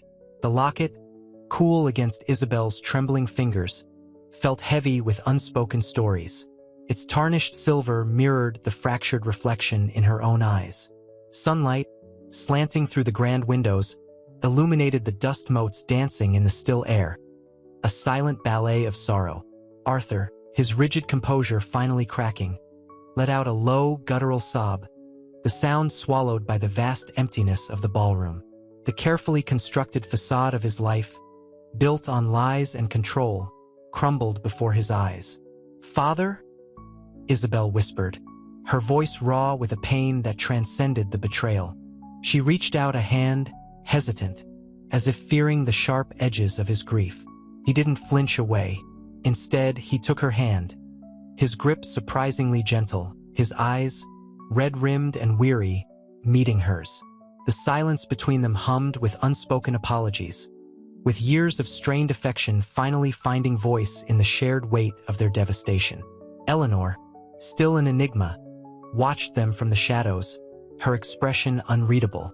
The faintest hint of a smile, almost imperceptible, played on her lips. Was it satisfaction or regret? The question hung unanswered, a chilling testament to her enigmatic nature. Marcus, ever the mediator, stepped forward. "There's more to this than just the tests," he said, his voice calm, a grounding force amidst the storm. "There's a history here, a tapestry woven with secrets and half-truths." He looked at Isabel, his gaze filled with a quiet strength. "Your mother, she loved you deeply. This locket, it's a symbol of that love, a testament to her enduring hope." Anya, her face etched with empathy, gently took Isabel's other hand. "It's okay to grieve, darling," she murmured, her voice soft as a feather. "But don't let the past define your future." The grandfather clock chimed, its solemn toll a punctuation mark on the devastating revelations. Yet a subtle shift was occurring. The heavy silence, while still present, no longer felt completely hopeless. A fragile seed of understanding, of potential forgiveness, had been planted in the fertile ground of their shared grief. The sunrise, now fully illuminating the ballroom, promised a new day, a new beginning, however uncertain and challenging it might be. The path ahead was undeniably arduous. Yet amidst the wreckage, a glimmer of hope flickered, tenacious and defiant. The aftermath hung heavy, a silence punctuated only by the rhythmic tick-tock of the grandfather clock. Dust motes, illuminated by the rising sun, swirled in the vast ballroom, mirroring the turmoil within. Isabel, clutching the locket, felt its chill a counterpoint to the burning tears on her cheeks. Arthur, his sobs finally subsiding, sat slumped in a gilded chair, his shoulders shaking with the weight of his revelations. His meticulously crafted world, built on denial and control, lay in ruins around him. Eleanor, her enigmatic face shrouded in shadow, remained an enigma. A single tear traced a path through the carefully applied makeup, betraying a flicker of something regret, perhaps a hint of the long-suppressed motherly love that had fueled her actions. Marcus, his voice a steady anchor in the storm, spoke softly. There's more to understand. This isn't just about the tests, but about choices made, about the consequences we bear. He looked at Isabel, his gaze gentle but firm. Your mother, her love for you was undeniable, a love expressed in silent acts, in the enduring hope symbolized by this locket. Anya, her hand resting on Isabel's, offered a quiet strength. It's okay to grieve, darling, she whispered, her voice a balm to Isabel's raw wounds. But don't let the past steal your future. You are stronger than you know. Julian, initially consumed by anger, now stood silently observing. The vibrant energy that had characterized him earlier was muted, replaced by a quiet contemplation of his own betrayal and the shattered illusions of his carefully constructed life. His gaze shifted from Isabel to Arthur, a complex mixture of empathy and resentment clouding his eyes. He took a step towards them, hesitated, and then reached out, his hand hovering over Arthur's before settling back to his side. The gesture, though incomplete, held the promise of eventual reconciliation, a slow and arduous process of healing. The morning light, streaming through the grand windows, painted the ballroom in a new hue. The gilded cage, once a symbol of privilege and perfection, now stood as a testament to the fragility of appearances, the enduring power of truth, and the unwavering strength of the human spirit striving for forgiveness and redemption. The path ahead remained uncertain, but a fragile hope, like a tenacious flower pushing through the cracks in the pavement, blossomed in the heart of the devastation. Weeks later, the opulent ballroom, once a stage for joyous celebration, now echoed with the quiet rustle of cleaning staff. Dust motes danced in the sunbeams slicing through the arched windows, illuminating the lingering scent of champagne and unspoken sorrow. Isabel sat alone, the ornate locket cold against her palm, its intricate carvings mirroring the fractured pieces of her heart. The initial shock had given way to a numb ache, a profound sense of loss that permeated every fiber of her being.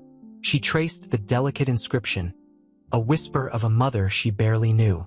Anya, her newfound half-sister, had left that morning, a quiet departure mirroring the cautious optimism that clung to their fragile bond. Remember? Anya had murmured, her eyes filled with a quiet strength that had surprised Isabel. The past doesn't define you. You choose your future. A soft knock broke the silence. Julian entered, his bearing less the confident groom, more a man grappling with the weight of his own deception. He carried 2 glasses of champagne, the bubbles mirroring the fragile hope that shimmered in his eyes. I wanted to apologize, he began, his voice low and hesitant, for my initial reaction, for the accusations. Isabel looked up, her gaze meeting his. I understand, she replied, her voice barely a whisper. Anger is a natural response to betrayal. He moved closer, placing 1 glass on the table. But the anger, it's fading. What remains is the realization of everything that was lost, and the possibility of something new. He raised his glass. To new beginnings? Isabel hesitated, then met his gaze. The bitterness hadn't entirely vanished, the wounds of betrayal still raw. But in the quiet strength of his apology, in the vulnerability etched on his face, she saw a glimmer of the man she had once loved, a man now stripped bare of his carefully constructed facade. She raised her glass, the clinking crystal a fragile echo of hope. "To new beginnings," she echoed, a hint of a smile gracing her lips, a tentative step towards a future yet unwritten. The champagne, once a symbol of celebration, now tasted of acceptance, a bittersweet acknowledgement of loss and the fragile bloom of possibility.